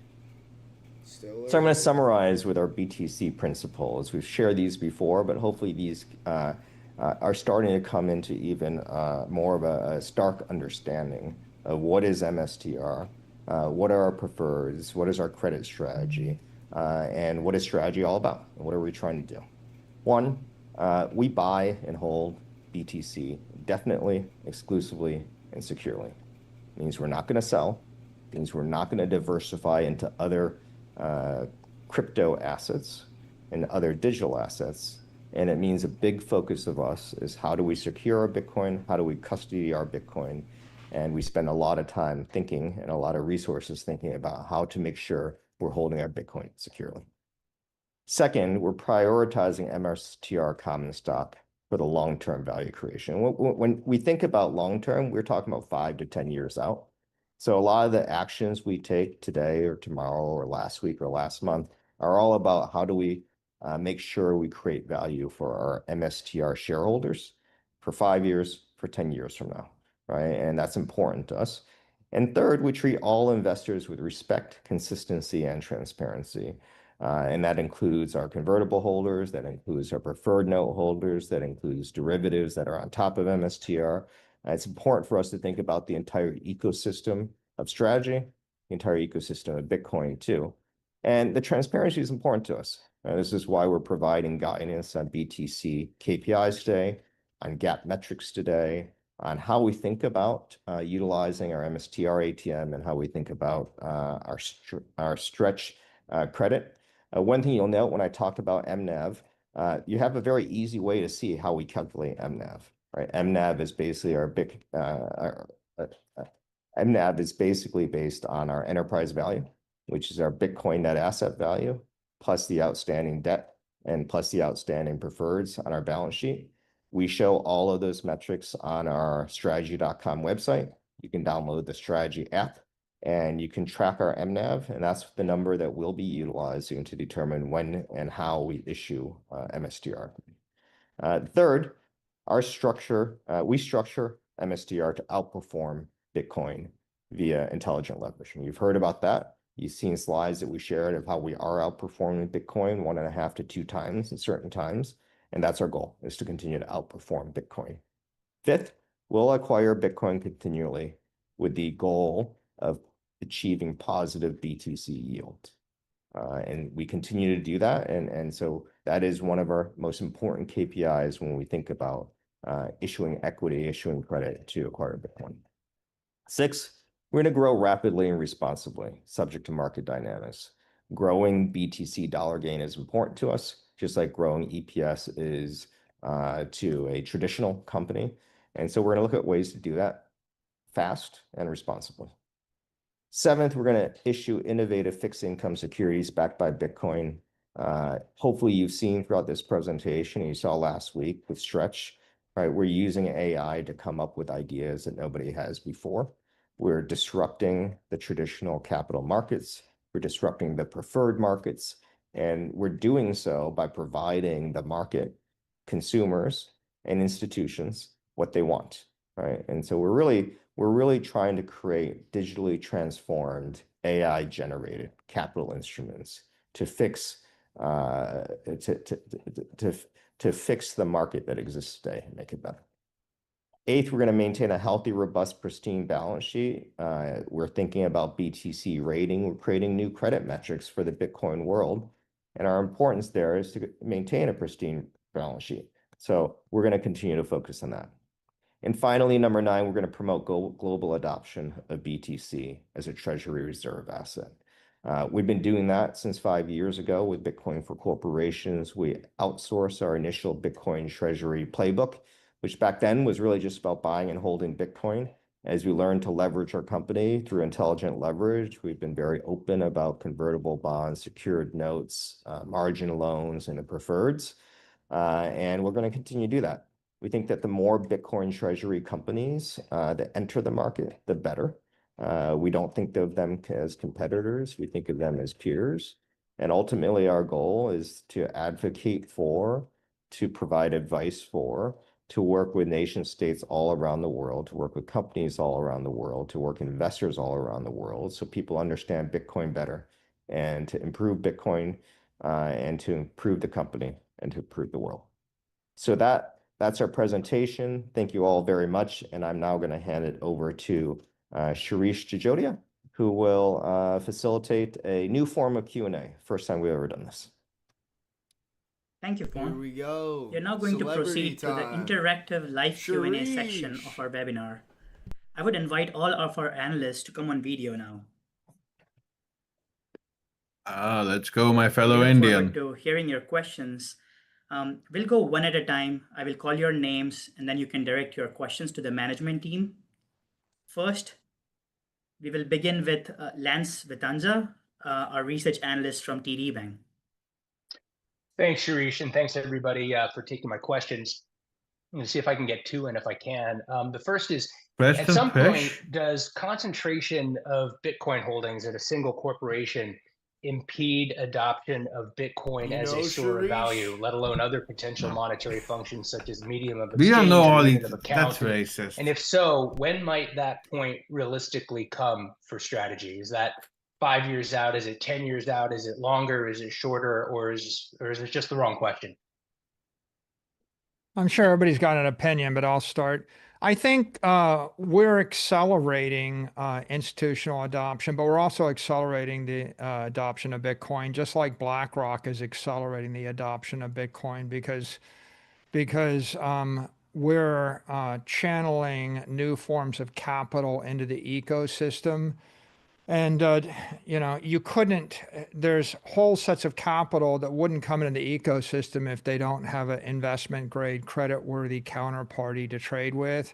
So we don't really think there's any number. We're up to 3% of the system. I mean, it's getting exponentially harder. I've said, before, it feels to me like if we get to 5%, Bitcoin's going to be $1 million a coin. And if we get to 7.5%, it's going to be $10 million a coin or some ridiculous amount. If it does get to $10 million a coin, and if we do get to 7.5%, that will mean that 93% of all the Bitcoin is held by somebody else somewhere, and that will cause an explosion of innovation in the rest of the world. For all we know, right, the harder we try to acquire it, the more it will decentralize to other places, because you're going to see an explosion of other innovation because everybody else that's not BlackRock or not us or not whatever is going to have all this Bitcoin that's valued at millions and millions of dollars a coin.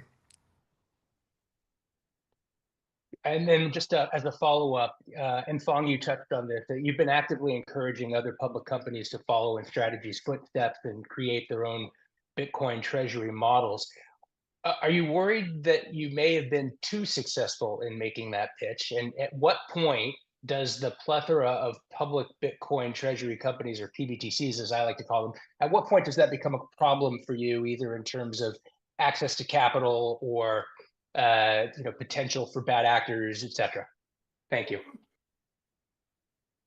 I can start. I don't think we get to that point. I think the positive of more Bitcoin treasury companies is creating knowledge. As you can see, we're quite understood. And so the more companies there are, the more analysts will cover them, the more retail investors will get involved, the more institutional investors will get involved, the more large banks, and the more there is just knowledge about, for example, how to value a Bitcoin treasury company. And I think we're pretty far from understanding that.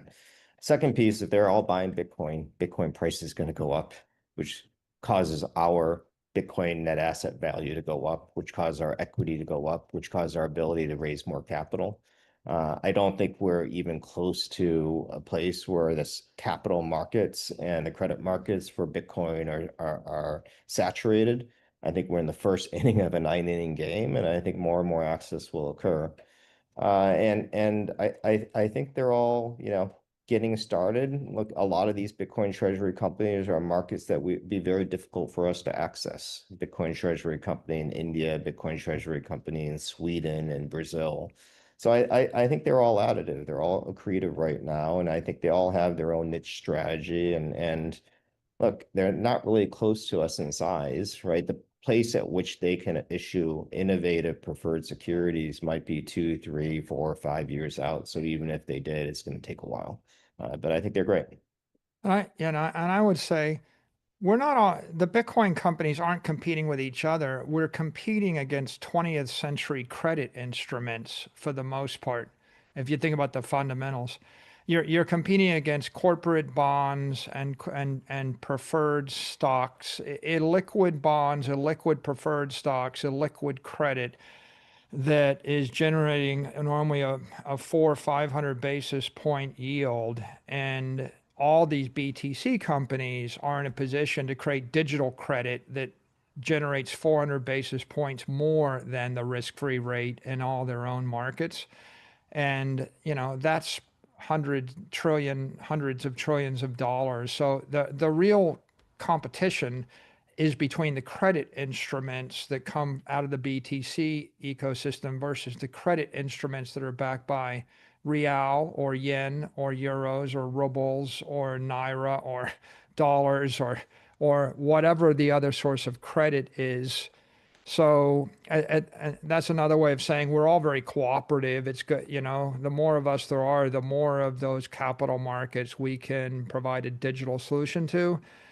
And then the other point, coming back to your first question, is, if you want to sell $100 billion worth of investment grade credit to insurance companies or pension funds that are conservative in the United States, you're going to need a big Bitcoin treasury company to do it. How the fuck do And bet if you want to against this sell guy, an man? equivalent type of credit in Germany, you're going to need a German operation or a Japanese operation to do it in Tokyo.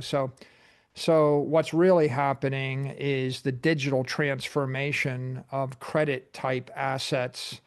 They were either backed by, some currency derivative or some kind of, what backs a junk bond? Like the effort of a struggling company is what backs a junk bond. And so we're replacing that with something better and different.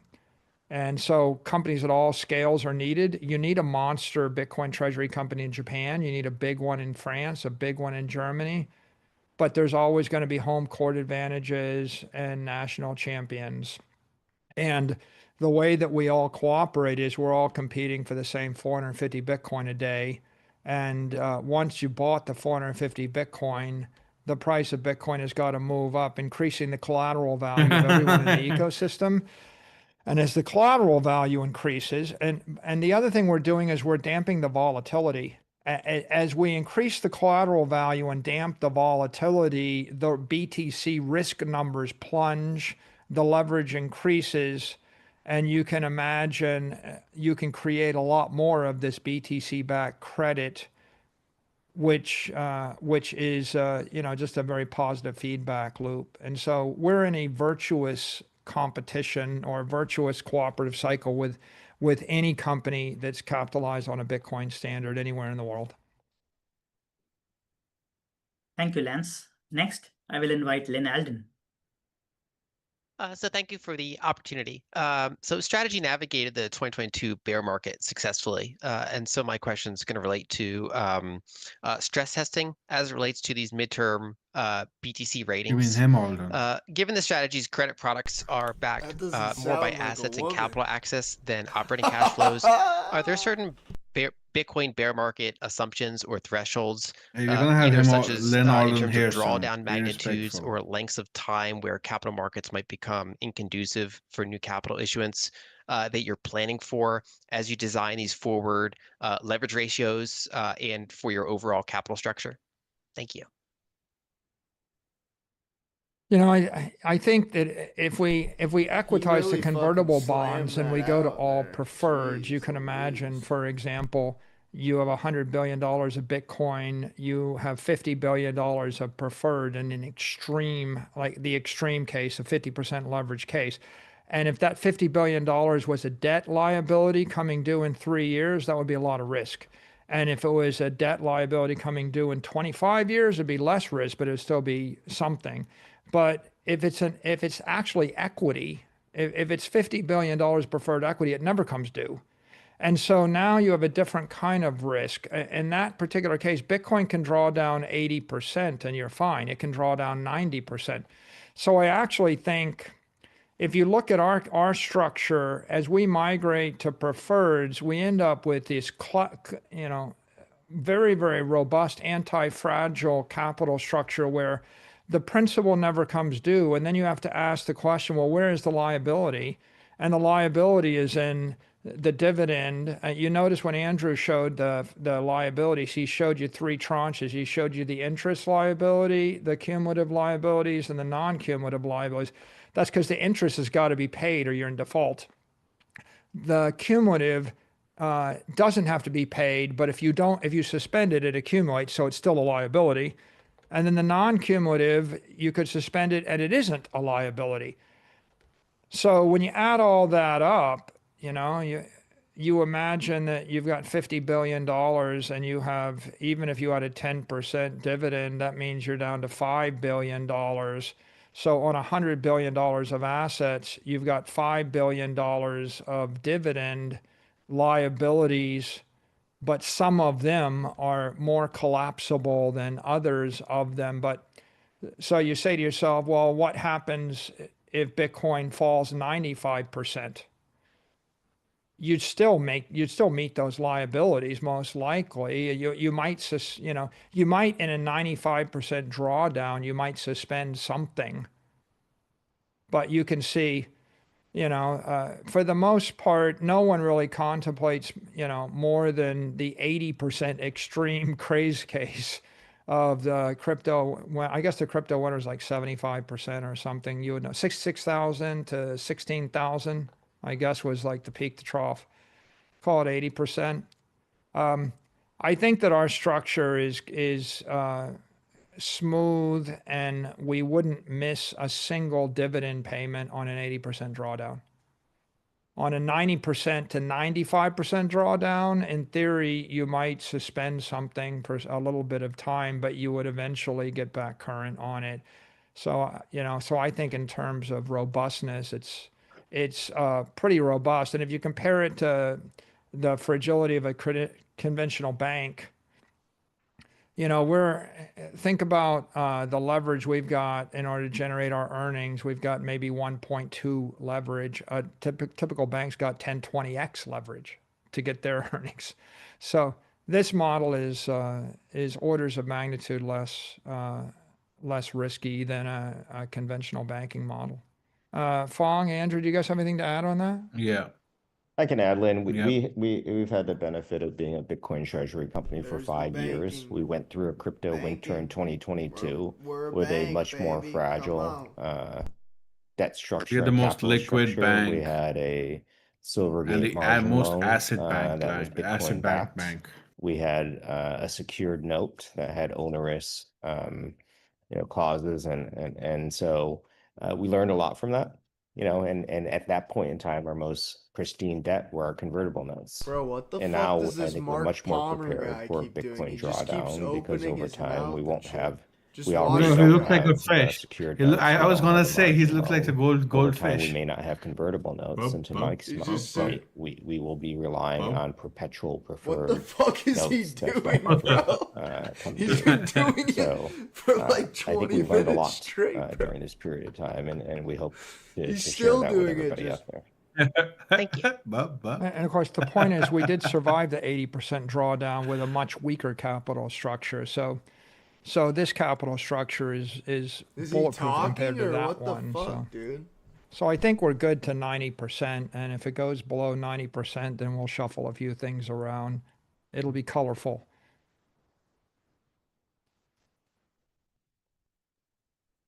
Great. Thank you, Lynn. Next, I'll invite Samson Mao. Sure.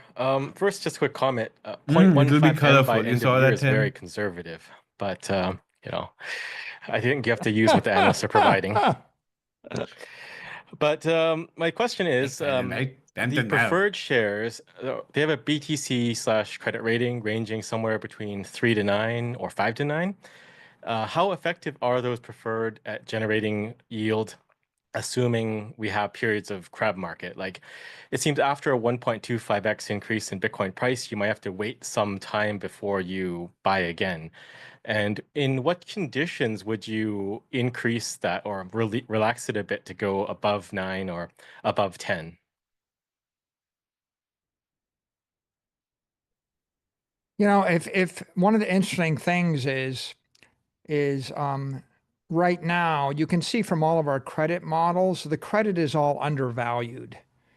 Like the marketplace doesn't appreciate the credit very much. So over the next 36 months, you would think that the drivers of our credit strategy will be education of the market. You know, just getting out and talking to people and educating them on our credit models is a big plus.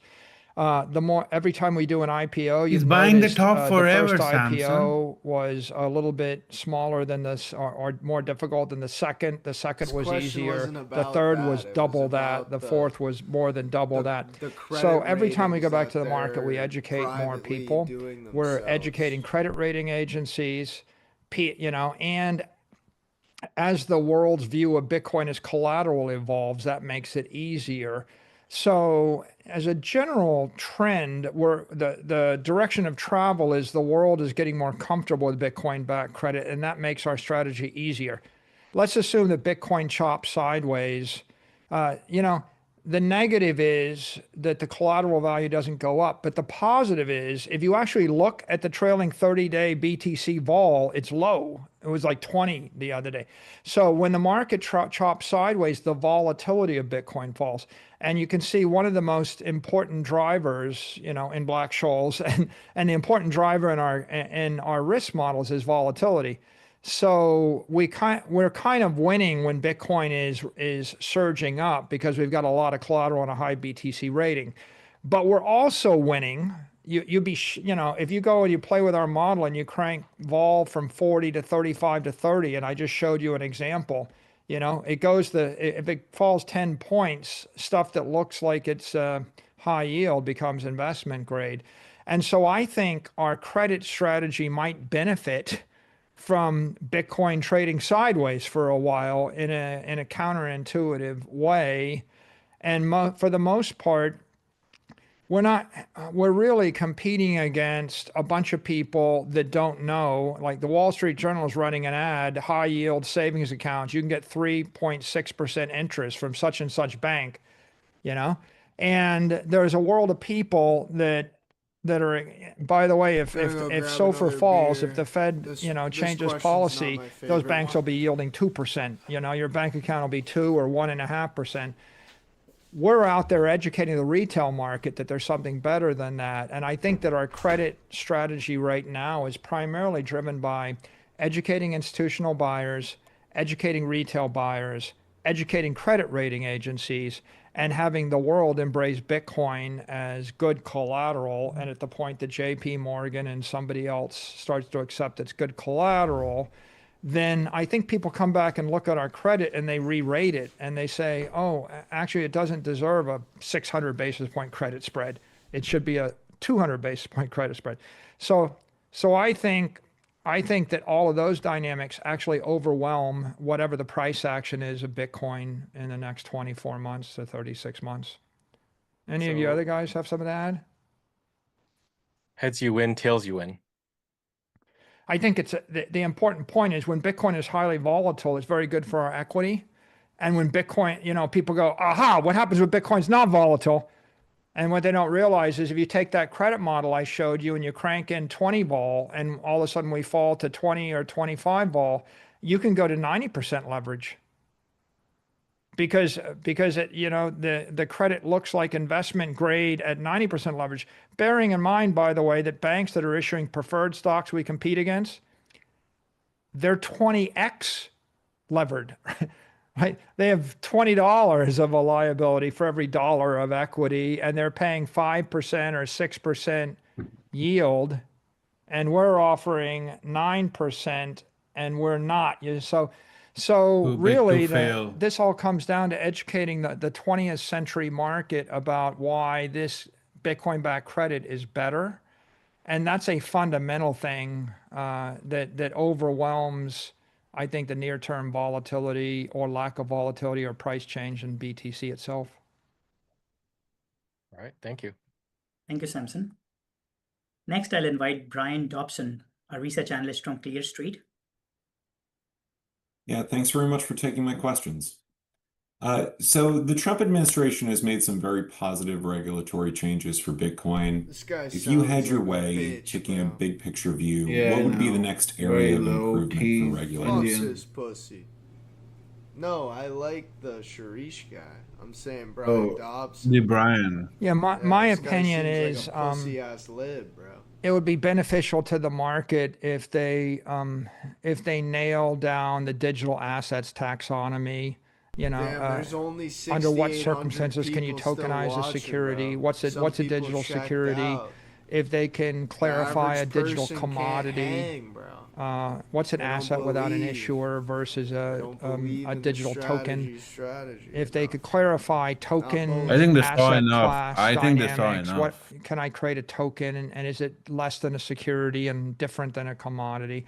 I think there's a lot of murkiness around all that, and they're supposed to be dealing with the Clarity Act in September. I think that will create a very rich framework for the entire crypto industry. And I think absent that, there's going to be a lot of confusion about the difference between tokens and commodities and securities and who can issue and what. Now and look how at his long it eyes. takes. And It doesn't look like he's talking in the ideal at world, all, dude. 40 million businesses would be able to issue a token in 4 hours for $40. And they gave him such good and real in the estate. current world, it takes you a year to issue a public security, minimal, maybe 2 or 3 years and $40 million. And we might end up in a world where we're half in the middle, which is, it only takes 6 months and it only takes $2 million to create a quasi half, not security, on the way to being a crypto commodity, but not really for the next 2 years. And if that's the case, you won't have really achieved the full potential of the industry. And so I think that we've still got a lot of uncertainty around that needs to be resolved. Yeah, great, thanks. And then just as a quick follow-up, you've had some very successful offerings this year. Could you share any kind of feedback that you've gotten from the buy side regarding those offerings, and what kind of securities could we see the firm offering in the future in addition to the ones already on offer? Fong or Andrew or Sharish, you guys want to start? I can jump in there. I would say that, we launched our first perpetual preferred early this year. And, there was a lot of, I would say, analysis and price discovery and, just trying to get an understanding of that innovative instrument. I think ever since then, we've shown a track record of growing demand on every, subsequent IPO. We've seen institutional demand increase deal over deal. We've seen retail demand increase transaction over transaction. We've also seen high net worth individual demand And so I think what we're doing is we're, providing opportunities to different aspects of the market that haven't existed before. And, I expect that there'll be more interest. STRC just recently got listed on NASDAQ. I think it's the most innovative treasuries, Bitcoin treasury security out there. I think we'll start to see more retail demand, more institutional demand. So I would expect that, those existing securities will continue to season and mature and grow. And as for other types of opportunities, other offerings, I think, we continue to focus on, this preferred equity segment. We have opportunities to take our, existing type structures and deploy them internationally. That's something we've talked about in the past to different markets and different currencies. And then, we're building out a bit of a Bitcoin treasury yield curve. And right now we've got long duration, we got short duration. And, as everyone knows, there's maturities everywhere in between. So I think we have a lot of opportunity to grow and potentially explore new areas as well. Great. Thanks very much. Thank you. Next, I'll invite Preston Pish. Hey guys, congrats on the amazing results. I think you guys are at a really monumental point right now, especially considering you guys have been exercising this strategy since 2020. The performance has been in excess of that of NVIDIA, and you've become of a size that it's near impossible for people on Wall Street to really kind of ignore where you're at right now and what you're doing.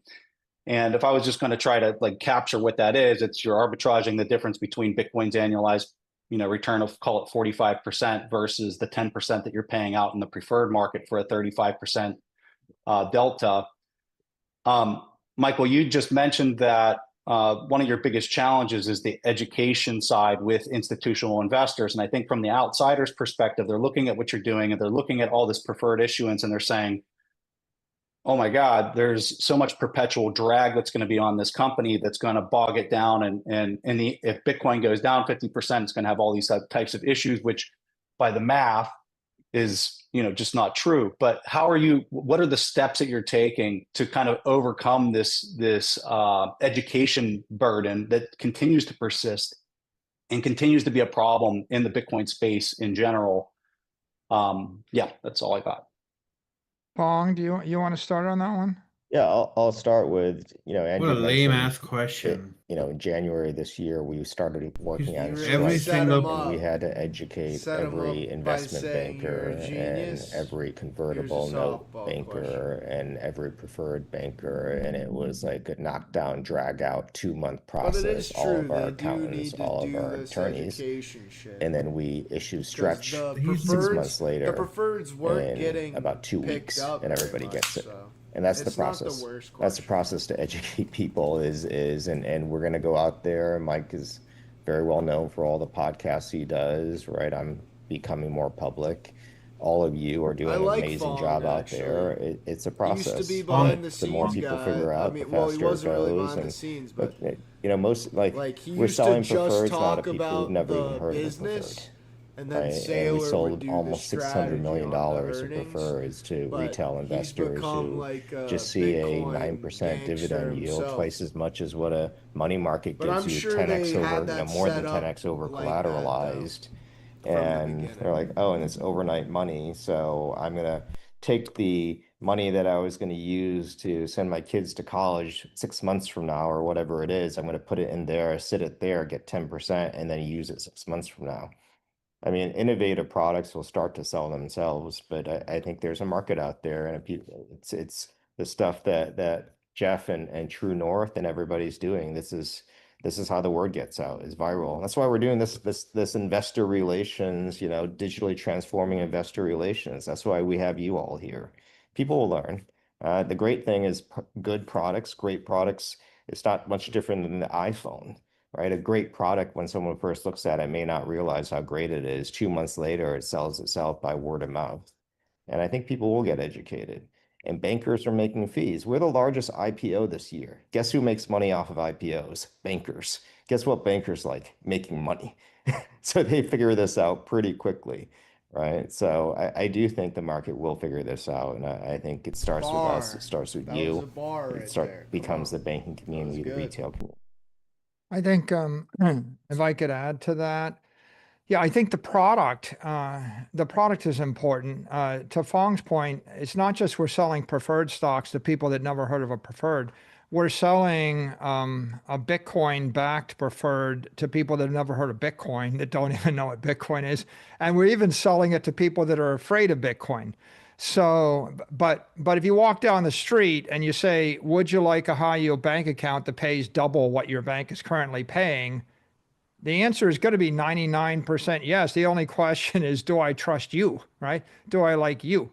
The car flies, and it's a electro hover car and it flies. Do you want one? Well, if my neighbor's got one and it looks safe, then of course I want one.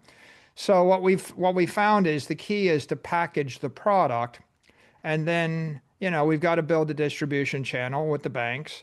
And then we've got to build digital education. So you can't knock on doors. You got to actually upload content. So we've taken to, now we just upload join us video after content the earnings. directly to hundreds of thousands of people, which is another thing. No worries, Heisenberg. And Sorry. conferences, right? These Bitcoin Treasury Company conferences. One part of education is helping companies become Bitcoin treasury companies and figure out what it means to capitalize on Bitcoin and how to issue BTC-backed credit. Another marketing strategy and education strategy, Preston, would be, outreach to the credit rating agencies and the creation of credit models.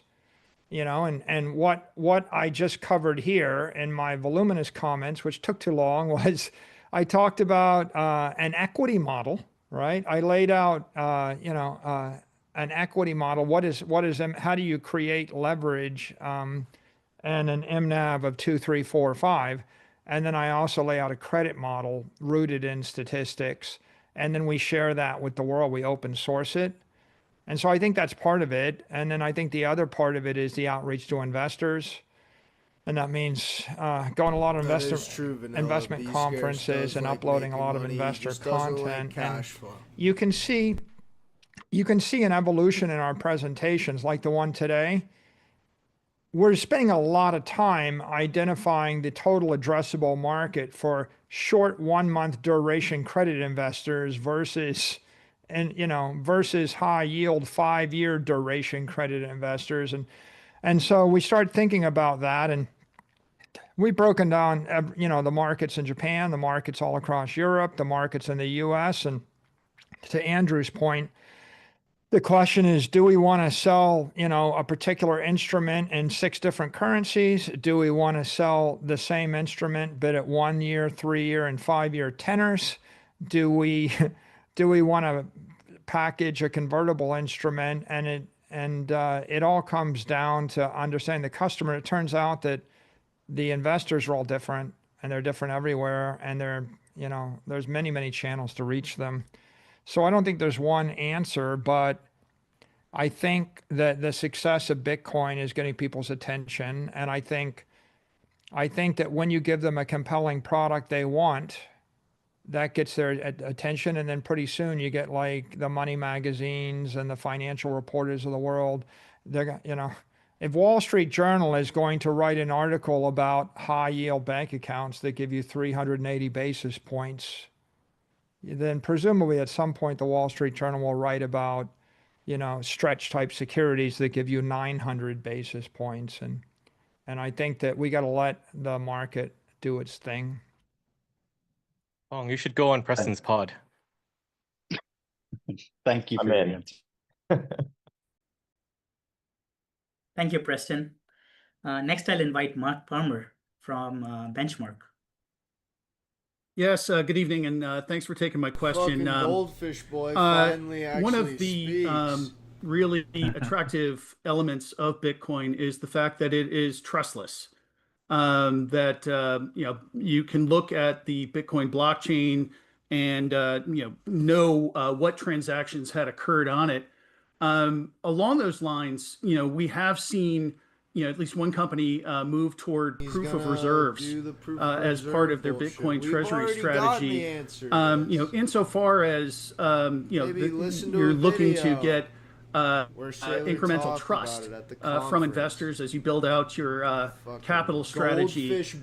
Would proof of reserves be an element that would make sense for the company at this point? Fong, do you want to take that? No, I think you can take this one, Mike. Okay. We're studying it, and we're working on responsible ways that we could provide that transparency. And we're considering it in the context of our audits and our own security issues and controls and the scale of our operation. We just had a famous example of a concern, which is 80,000 Bitcoin got transferred to Galaxy, who then sold them. And everybody in the world knew that the Bitcoin was moving, and they knew where it went to, and they knew who was dealing with it, and they knew when it happened, and it created a massive dislocation in the market, like $3,000, $4,000 dislocation, and people lost their minds. As you should too, Tim. Yeah, no wonder Mark We would Palmer like looks to like not be in a goldfish situation ass where a retard. routine custody reshuffling creates the same degree of chaos and dislocation, because when you're a large multinational, you do a lot of stuff for a lot of different reasons, and if everybody on Twitter is or on X is obsessing over every time something moves from wallet A to wallet B for any particular reason, it could be let's say counterproductive. So as we would always point out, you can't really hold the security unless you trust the auditor, trust the management team, trust the board of directors, and trust the processes. And then the auditor's job is to audit the assets and the liabilities, and then make sure that there are no side agreements, no related party transactions, and nothing else would undermine the integrity Don't of verify that audit. trust. So that's a much higher degree of transparency in the capital markets than simply publishing a single wallet address. So I think that at some point, if we can find a way to do it in a way that doesn't introduce other operational security issues, we're open to it. It's just it's a complicated thing that we need to consider very carefully. I would just.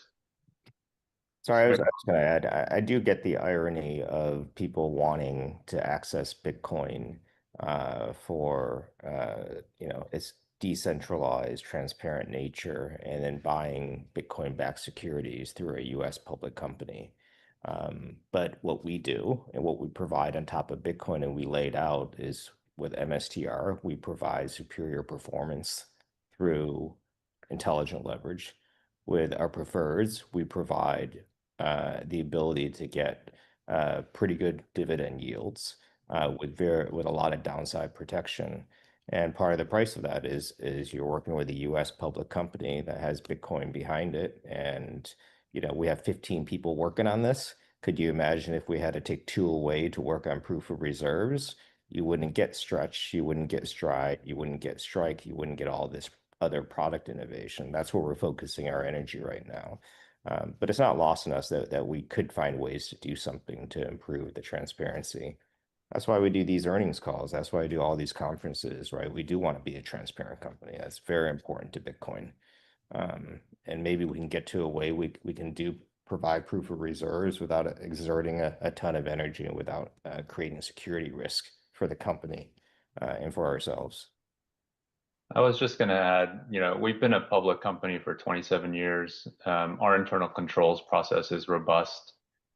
We have 2 big audit firms that we interact with. So, if you want to think about who other people use, we have 2 of the big 4 that look at, our information or our data and our tie-outs on a quarterly and annual basis. So while they might not be out there publicly, I think you take into account what Michael and Fong said. We are, one of the longest standing public companies out there, and we rely on our mature internal controls process internally as well as our external big 4 audit firms. Very good points. Thank you. Now shut up, goldfish Great. boy. Jeff Fuck Walton, you're up next. We saved you for the last. Great. Yeah, everybody could ask all the questions before I went. That was perfect. Thanks for you. having me. Honored to be here. And my question is very similar to Lynn's, but a little bit different framework. Given that Bitcoin Lynn and stole his MSTR question. volatility is near Get fucked. multi-year lows, and strategy has historically love targeted a punter 20 to Jeff, 30% leverage ratio during the convertible bond era, how does strategy team now think about future volatility, leverage, and do you anticipate revisiting your leverage framework, reflecting the difference in preferred leverage characteristics and understanding the goal of retiring the convertible bond dated liabilities? You know, what I would say is 20 to 30% leverage is appropriate if you have a mix of bonds or mostly bonds on your balance sheet.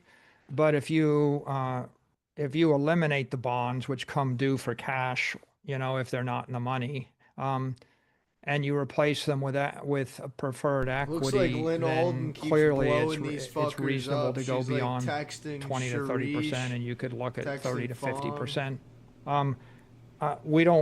I don't think it's appropriate to say we've changed that target range now because we still have $8.3 billion of convertible bonds.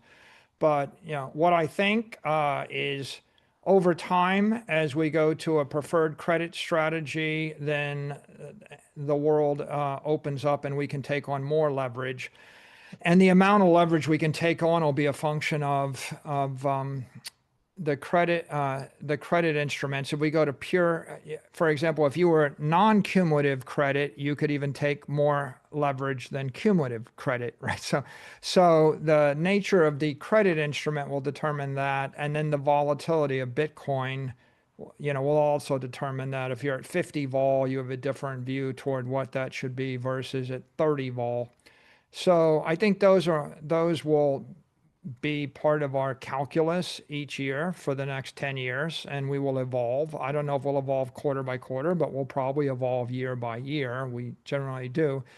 And as for the volatility in the stock, I think the volatility is going to come back. We're going to see a lot more performance and volatility in the MSTR stock for a couple reasons. One, the equity guidance we gave, if we take a more programmatic discipline view toward using the MSTR ATM, then I think there'll be more volatility in the equity because now there'll be more value in out of the money calls and things, right? Like if you thought the company was going to sell MSTR at $500, you probably wouldn't want to buy a $600 call option. Right. So I think that our equity guidance will probably be very positive for the options market and for the shorter term traders that have an impact.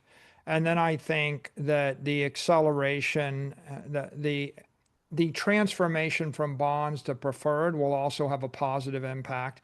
And then I think the acceleration of our credit strategy via the preferred ATMs will have another impact. And I think the wild card here, Jeff, is I think that stretch is our iPhone moment. I really think that if you think about products we have, if I literally show people that the convertible bonds are mispriced and trading 40% cheap, and then I show you there's an 800 basis point unjustified spread premium, and people blink and nothing happens. And then nothing happens because nobody can buy that stuff. Network effect right? incoming. So the convertible bonds clearly were not our iPhone. And on the other hand, Stride, Strife, and Strike are breakthrough revolutionary instruments, but they're complicated and they're long duration. And if I saw a retiree, you know, who said, you know, what do you have? And I said, well, you can get 5% yield or 5% more than your bank account if you buy Strife. And if it was trading 122 and then it dropped to 116 the next week, the person would be really pretty, you know, anxiety ridden because, you know, having 5% or 10% change in the principal when you're getting a 5% credit spread isn't really a consumer thing, right? That's too much of a roller coaster for them. So I think that the idea of a consumer product is what's the product that you can offer anybody any day of the week for the next 10 years regardless of what the stock is trading at. If the stock is trading at 10 MNAV or 1 MNAV, right? You know, that's an MSTR equity roller coaster. And if Bitcoin if Bitcoin all of a sudden rages up to 500,000, and someone's saying, well, should I buy this instrument or not? It's like there's a roller coaster. But if I'm saying that we've stripped down to a 1-month duration and it pays 500 basis points above your bank account, it's always going to be trading, hopefully, in our range. We're going to hope and expect it trades around to 100 plus or minus a quarter or something, and it's always paying more than your bank account. And if people see that and they see liquidity, then in theory, you know, I don't know why you can't sell. If you walk down the street and you asked 100 people, do you want high yield bank account? 99 of 100 say yes. And if you said, do you want this, you know, 100-year long Bitcoin backed, you know, senior, junior instrument, over 2 you know, like, over 2 hours. you know, 1, 2, 3, 5 out of be an 10, hour you and a know, half. or 5 of them might This try is to the figure it last out. question, though. And I know that's So don't worry, buddy. a long-winded you answer, home. but the point is 6 a.m. for you. if there's infinite demand for stretch, if it I'm works, just like that right? ADHD You know, guy. and we I can't can't declare sit that, you too know, long. we can't declare it season until 30, 40, 50 days after we've launched Especially it. for But if stretch this is a lot actually, of you know, info. hits its par and it trades Well, with it's low good. volatility, then you could, in theory, sell infinite. $100 It's billion almost of it, I gotta $200 take a billion fat of it, piss right? and Any smoke you weed. could use Then we'll that bring to have people any amount of on, leverage you wanted. That'll be fun. And then the question of how much Then leverage we'll do you end it. want is Then really going to be maybe a host question of how space or rapidly does whatever, Bitcoin price appreciate and No, I can. with If what people come, volatility. if people come, and then I can how sit for. rapidly do we roll I just out need of people. convertible 4-hour bonds, show. and then Yeah. how rapidly do we get embraced by institutional investors and credit rating agencies? And those are all things that we don't know in the future. But if you take all that in its entirety, wouldn't you think that the performance and the volatility is coming back into the equity? We've got a plan for it, right? We got 3 or 4 different ways to get there, and maybe time will just do it for us. Thank you. Torque adjusted. Fully torqued Bitcoin. Yeah. Do we have any other questions? Excellent. So thank you everyone for staying with us for more than 2 hours. This was awesome. This concludes the Q&A portion of our webinar. I would like to thank all of our analysts for their questions and the audience for staying with us. We had thousands of people watch it live and join us on different mediums. I would now like to turn the call over to Phong for the final closing remarks. Let's go. Thanks, Sharish. Thanks, Mike. Thanks, Andrew. Thanks to all the analysts that joined us. Thanks to Bitcoin Magazine and Bitcoin for Corporations for co-hosting this event. Thanks to the tens of thousands of people that watched us and your enthusiasm for Bitcoin and for strategy and for our enterprise software strategy. We wish everybody Yeah, a good Bitcoin quarter, Magazine is and live look forward to streaming it, seeing by you the way. all again in 15,000 12 people months, on if not Twitter. sooner. Thanks, everyone. Have a good evening. We got 500. Let's go. All right, that's it. That's it.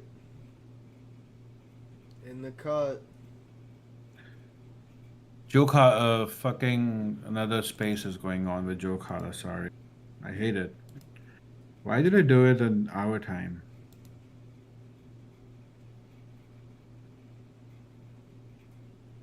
Man, I like this look on the stream. You can actually see the chart. Like this.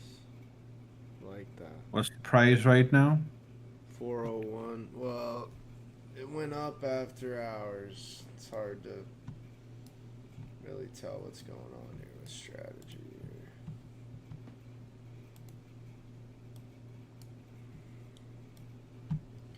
Yeah, if anybody wants to come on the stream, you're welcome. Let's actually do that. I want to see the price thing on there. There we go.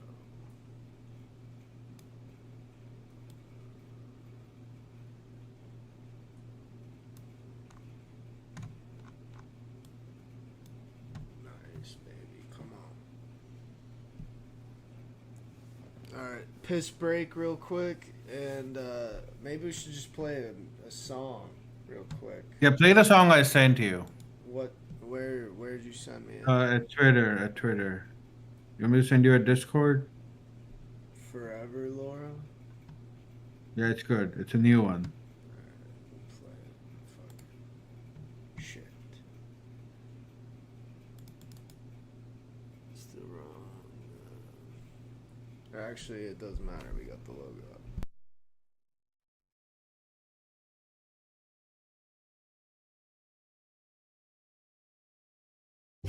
You've said that you didn't buy the Bitcoin to sell it, but would MicroStrategy ever take some off the table when you sense the market is at a top and then just buy in later when there's another correction? Or do you just plan to hodl through all the 80% downturns? Yeah, again, I just disagree with your characterization. I don't expect an 80% downturn. I don't think it's a speculative asset. I don't think you can quote unquote take money off the table. The point is, if you have the superior asset, it's going up forever, Laura. Forever, Laura. Forever, Laura. Forever, Laura. Forever, Laura.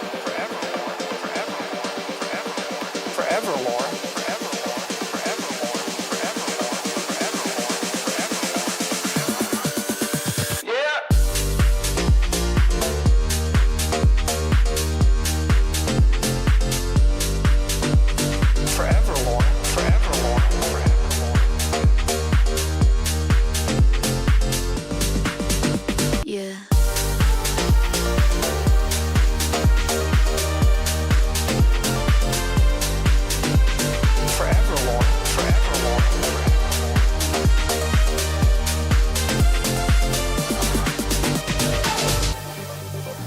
You know, you're speaking like a crypto trader right now, right? Like, you know, in Zimbabwe, you think they would take money off the table, right? Like maybe you're doing it just to represent their interest, but I don't see the world that way. I think that Bitcoin is sound money. It's the technically superior asset class compared to the dollar, the euro, the peso, the bolivar, compared to a stock index, compared to gold, compared to silver, compared to everything you can conceivably buy. It is technically thermodynamically superior as an asset. If you have the superior asset, it's going up forever, Laura. Forever, Laura. Forever, Laura. Forever, Laura. Forever, Laura. Forever, Laura. Forever, Laura. Forever, Laura.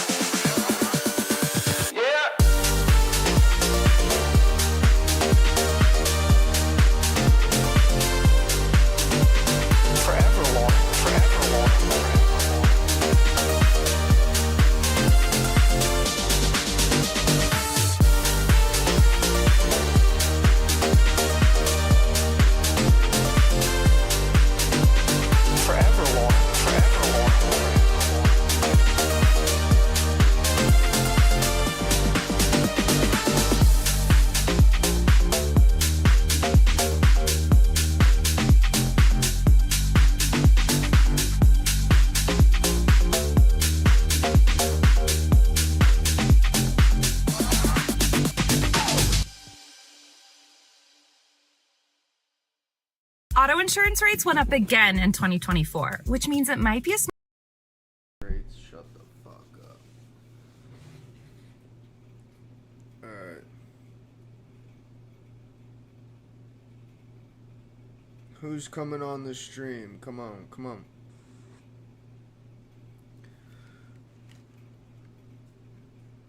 Who's coming on the stream to hang out with me and be scarce? Come on, come on, come on. Who's coming on the stream?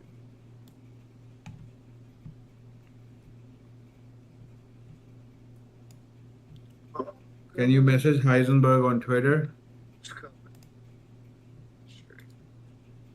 People are watching the stream, I would guess. I don't know. It's okay. Can you message Heisenberg? Okay, I want to address Vanilla's comment that Be Scarce wants money but maybe B scarce doesn't want cash flow, like Tim said. Well, the problem is that I'm not poor and I don't have poor mentality. So I believe that you can get richer holding growth than waiting for the yield and the income. And historically, if you've seen every yield max fund, Oh, the guy was asking you if you're gonna go all in.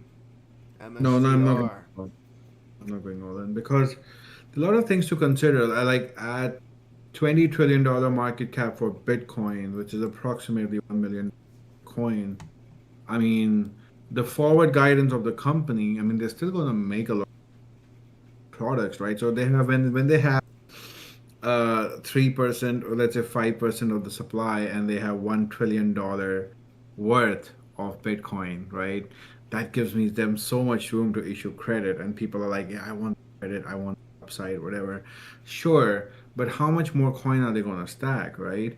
So if the MNAV at that point, I'm always going to be selling it here at M4 or 5. I'm not going to be waiting for them to fucking dump on me. So I would trade MSTR long term. I would keep MSTR as part of my portfolio, maybe 5% of my portfolio to sell covered calls, low delta, and create the flywheel, and I might actually the money with my make with my covered call. I might go into ulti, might go into some income fund. But yeah, the money that I make with the covered call is free. Who cares? Right? My stack doesn't go down. Yeah, the stack doesn't go down. Why are you echoing now? Oh wait, sorry, I didn't put on my headset. Sorry about that. Alright, we need people to come on or we're gonna end this shit. Come on, people. Let's message people. You got out of you're not going anywhere. Bad you. Yeah, so I'm just saying that honestly, another thing, Tim, that I told Veej yesterday, at $200,000 per, I'm more comfortable taking some cash and putting it in some income fund that I find is stable enough. Although, if Bitcoin starts crashing, Yo, do you guys want to come on the stream? No. Let's go. Not right now. Jim, it's not about causing a scene.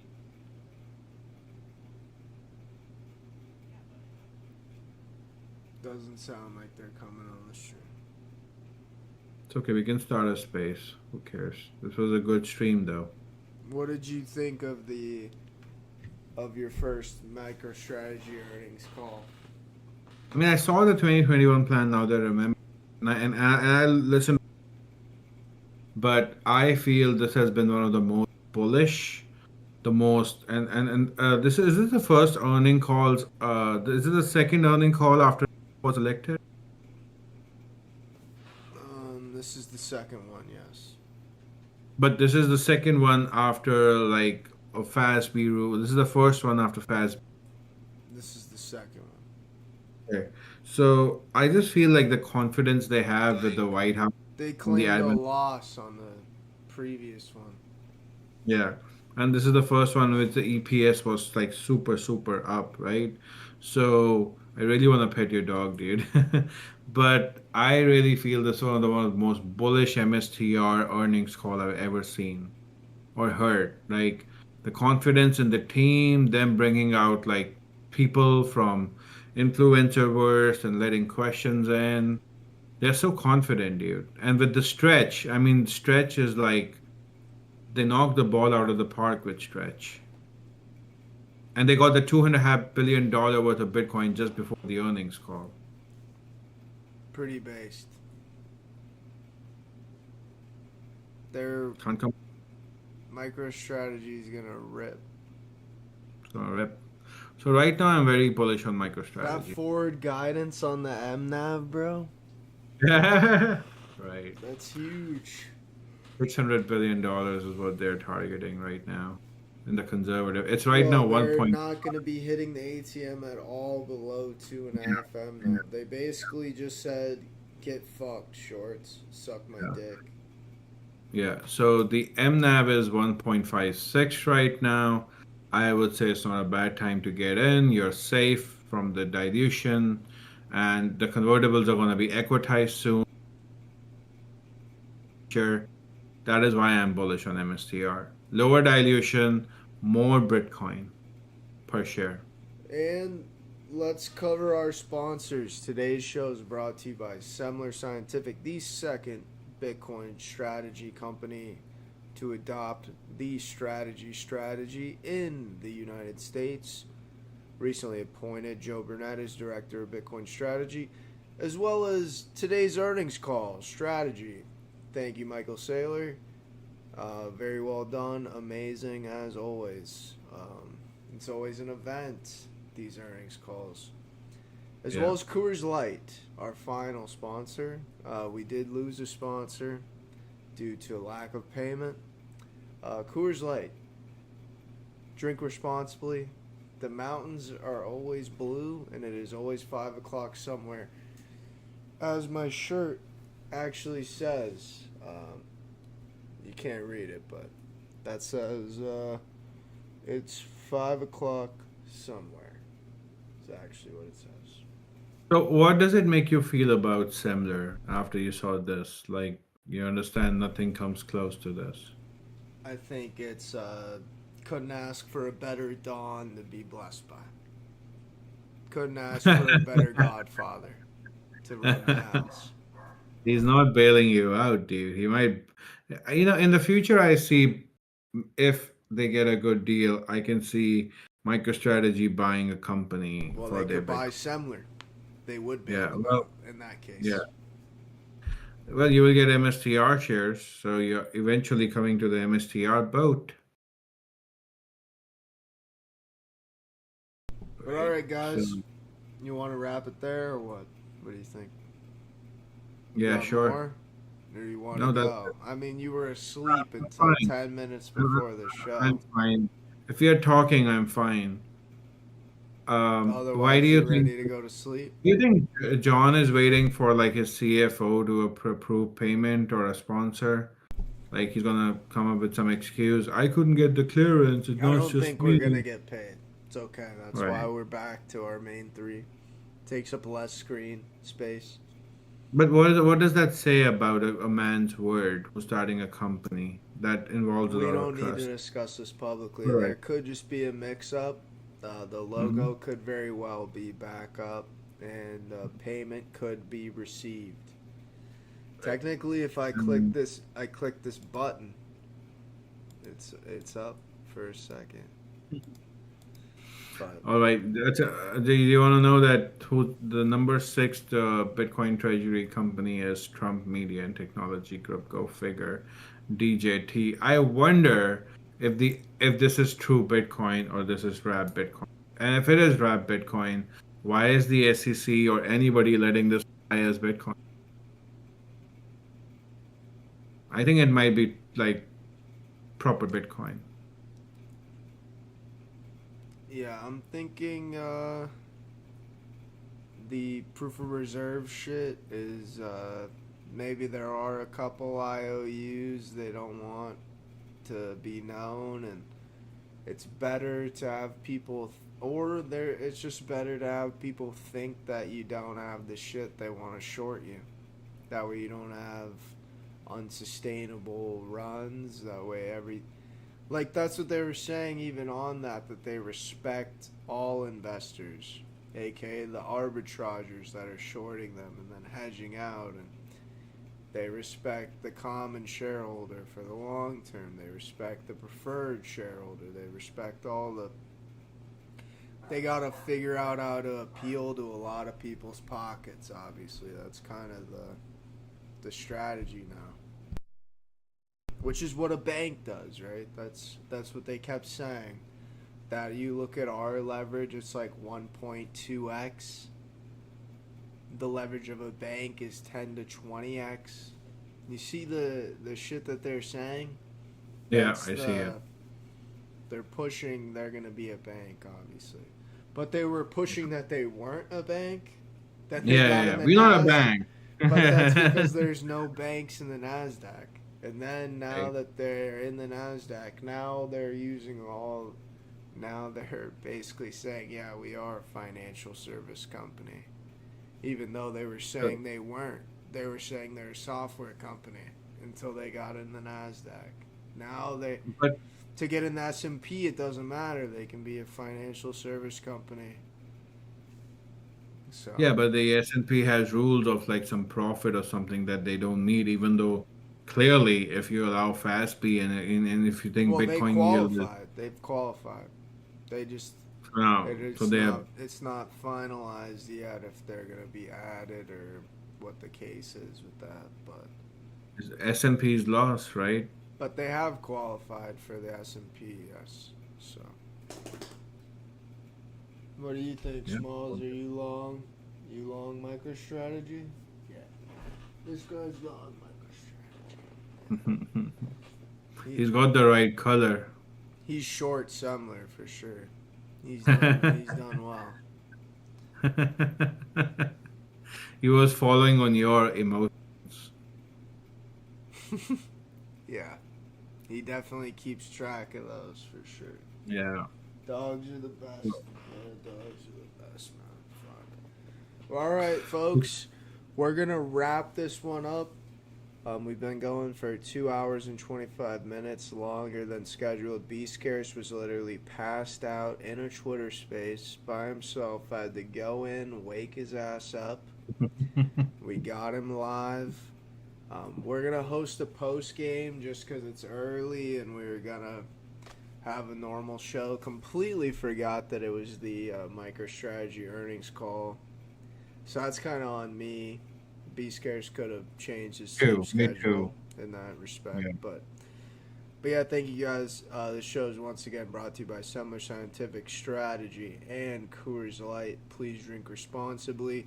This has been episode 15 of the Bitcoin Dive Bar with Tim B, B-Scarce, and my dog Smalls. We will catch you guys tomorrow at the normal time, 7 p.m. Eastern. Thank you so much, and we'll catch you in the next one.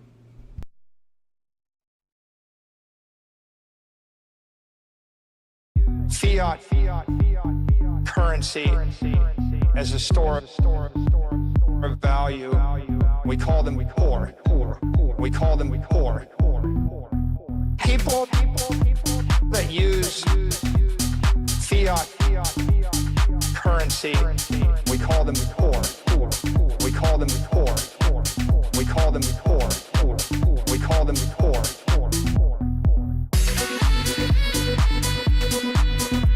There's a name for them. We call them poor. We call them poor. Okay? Right? Like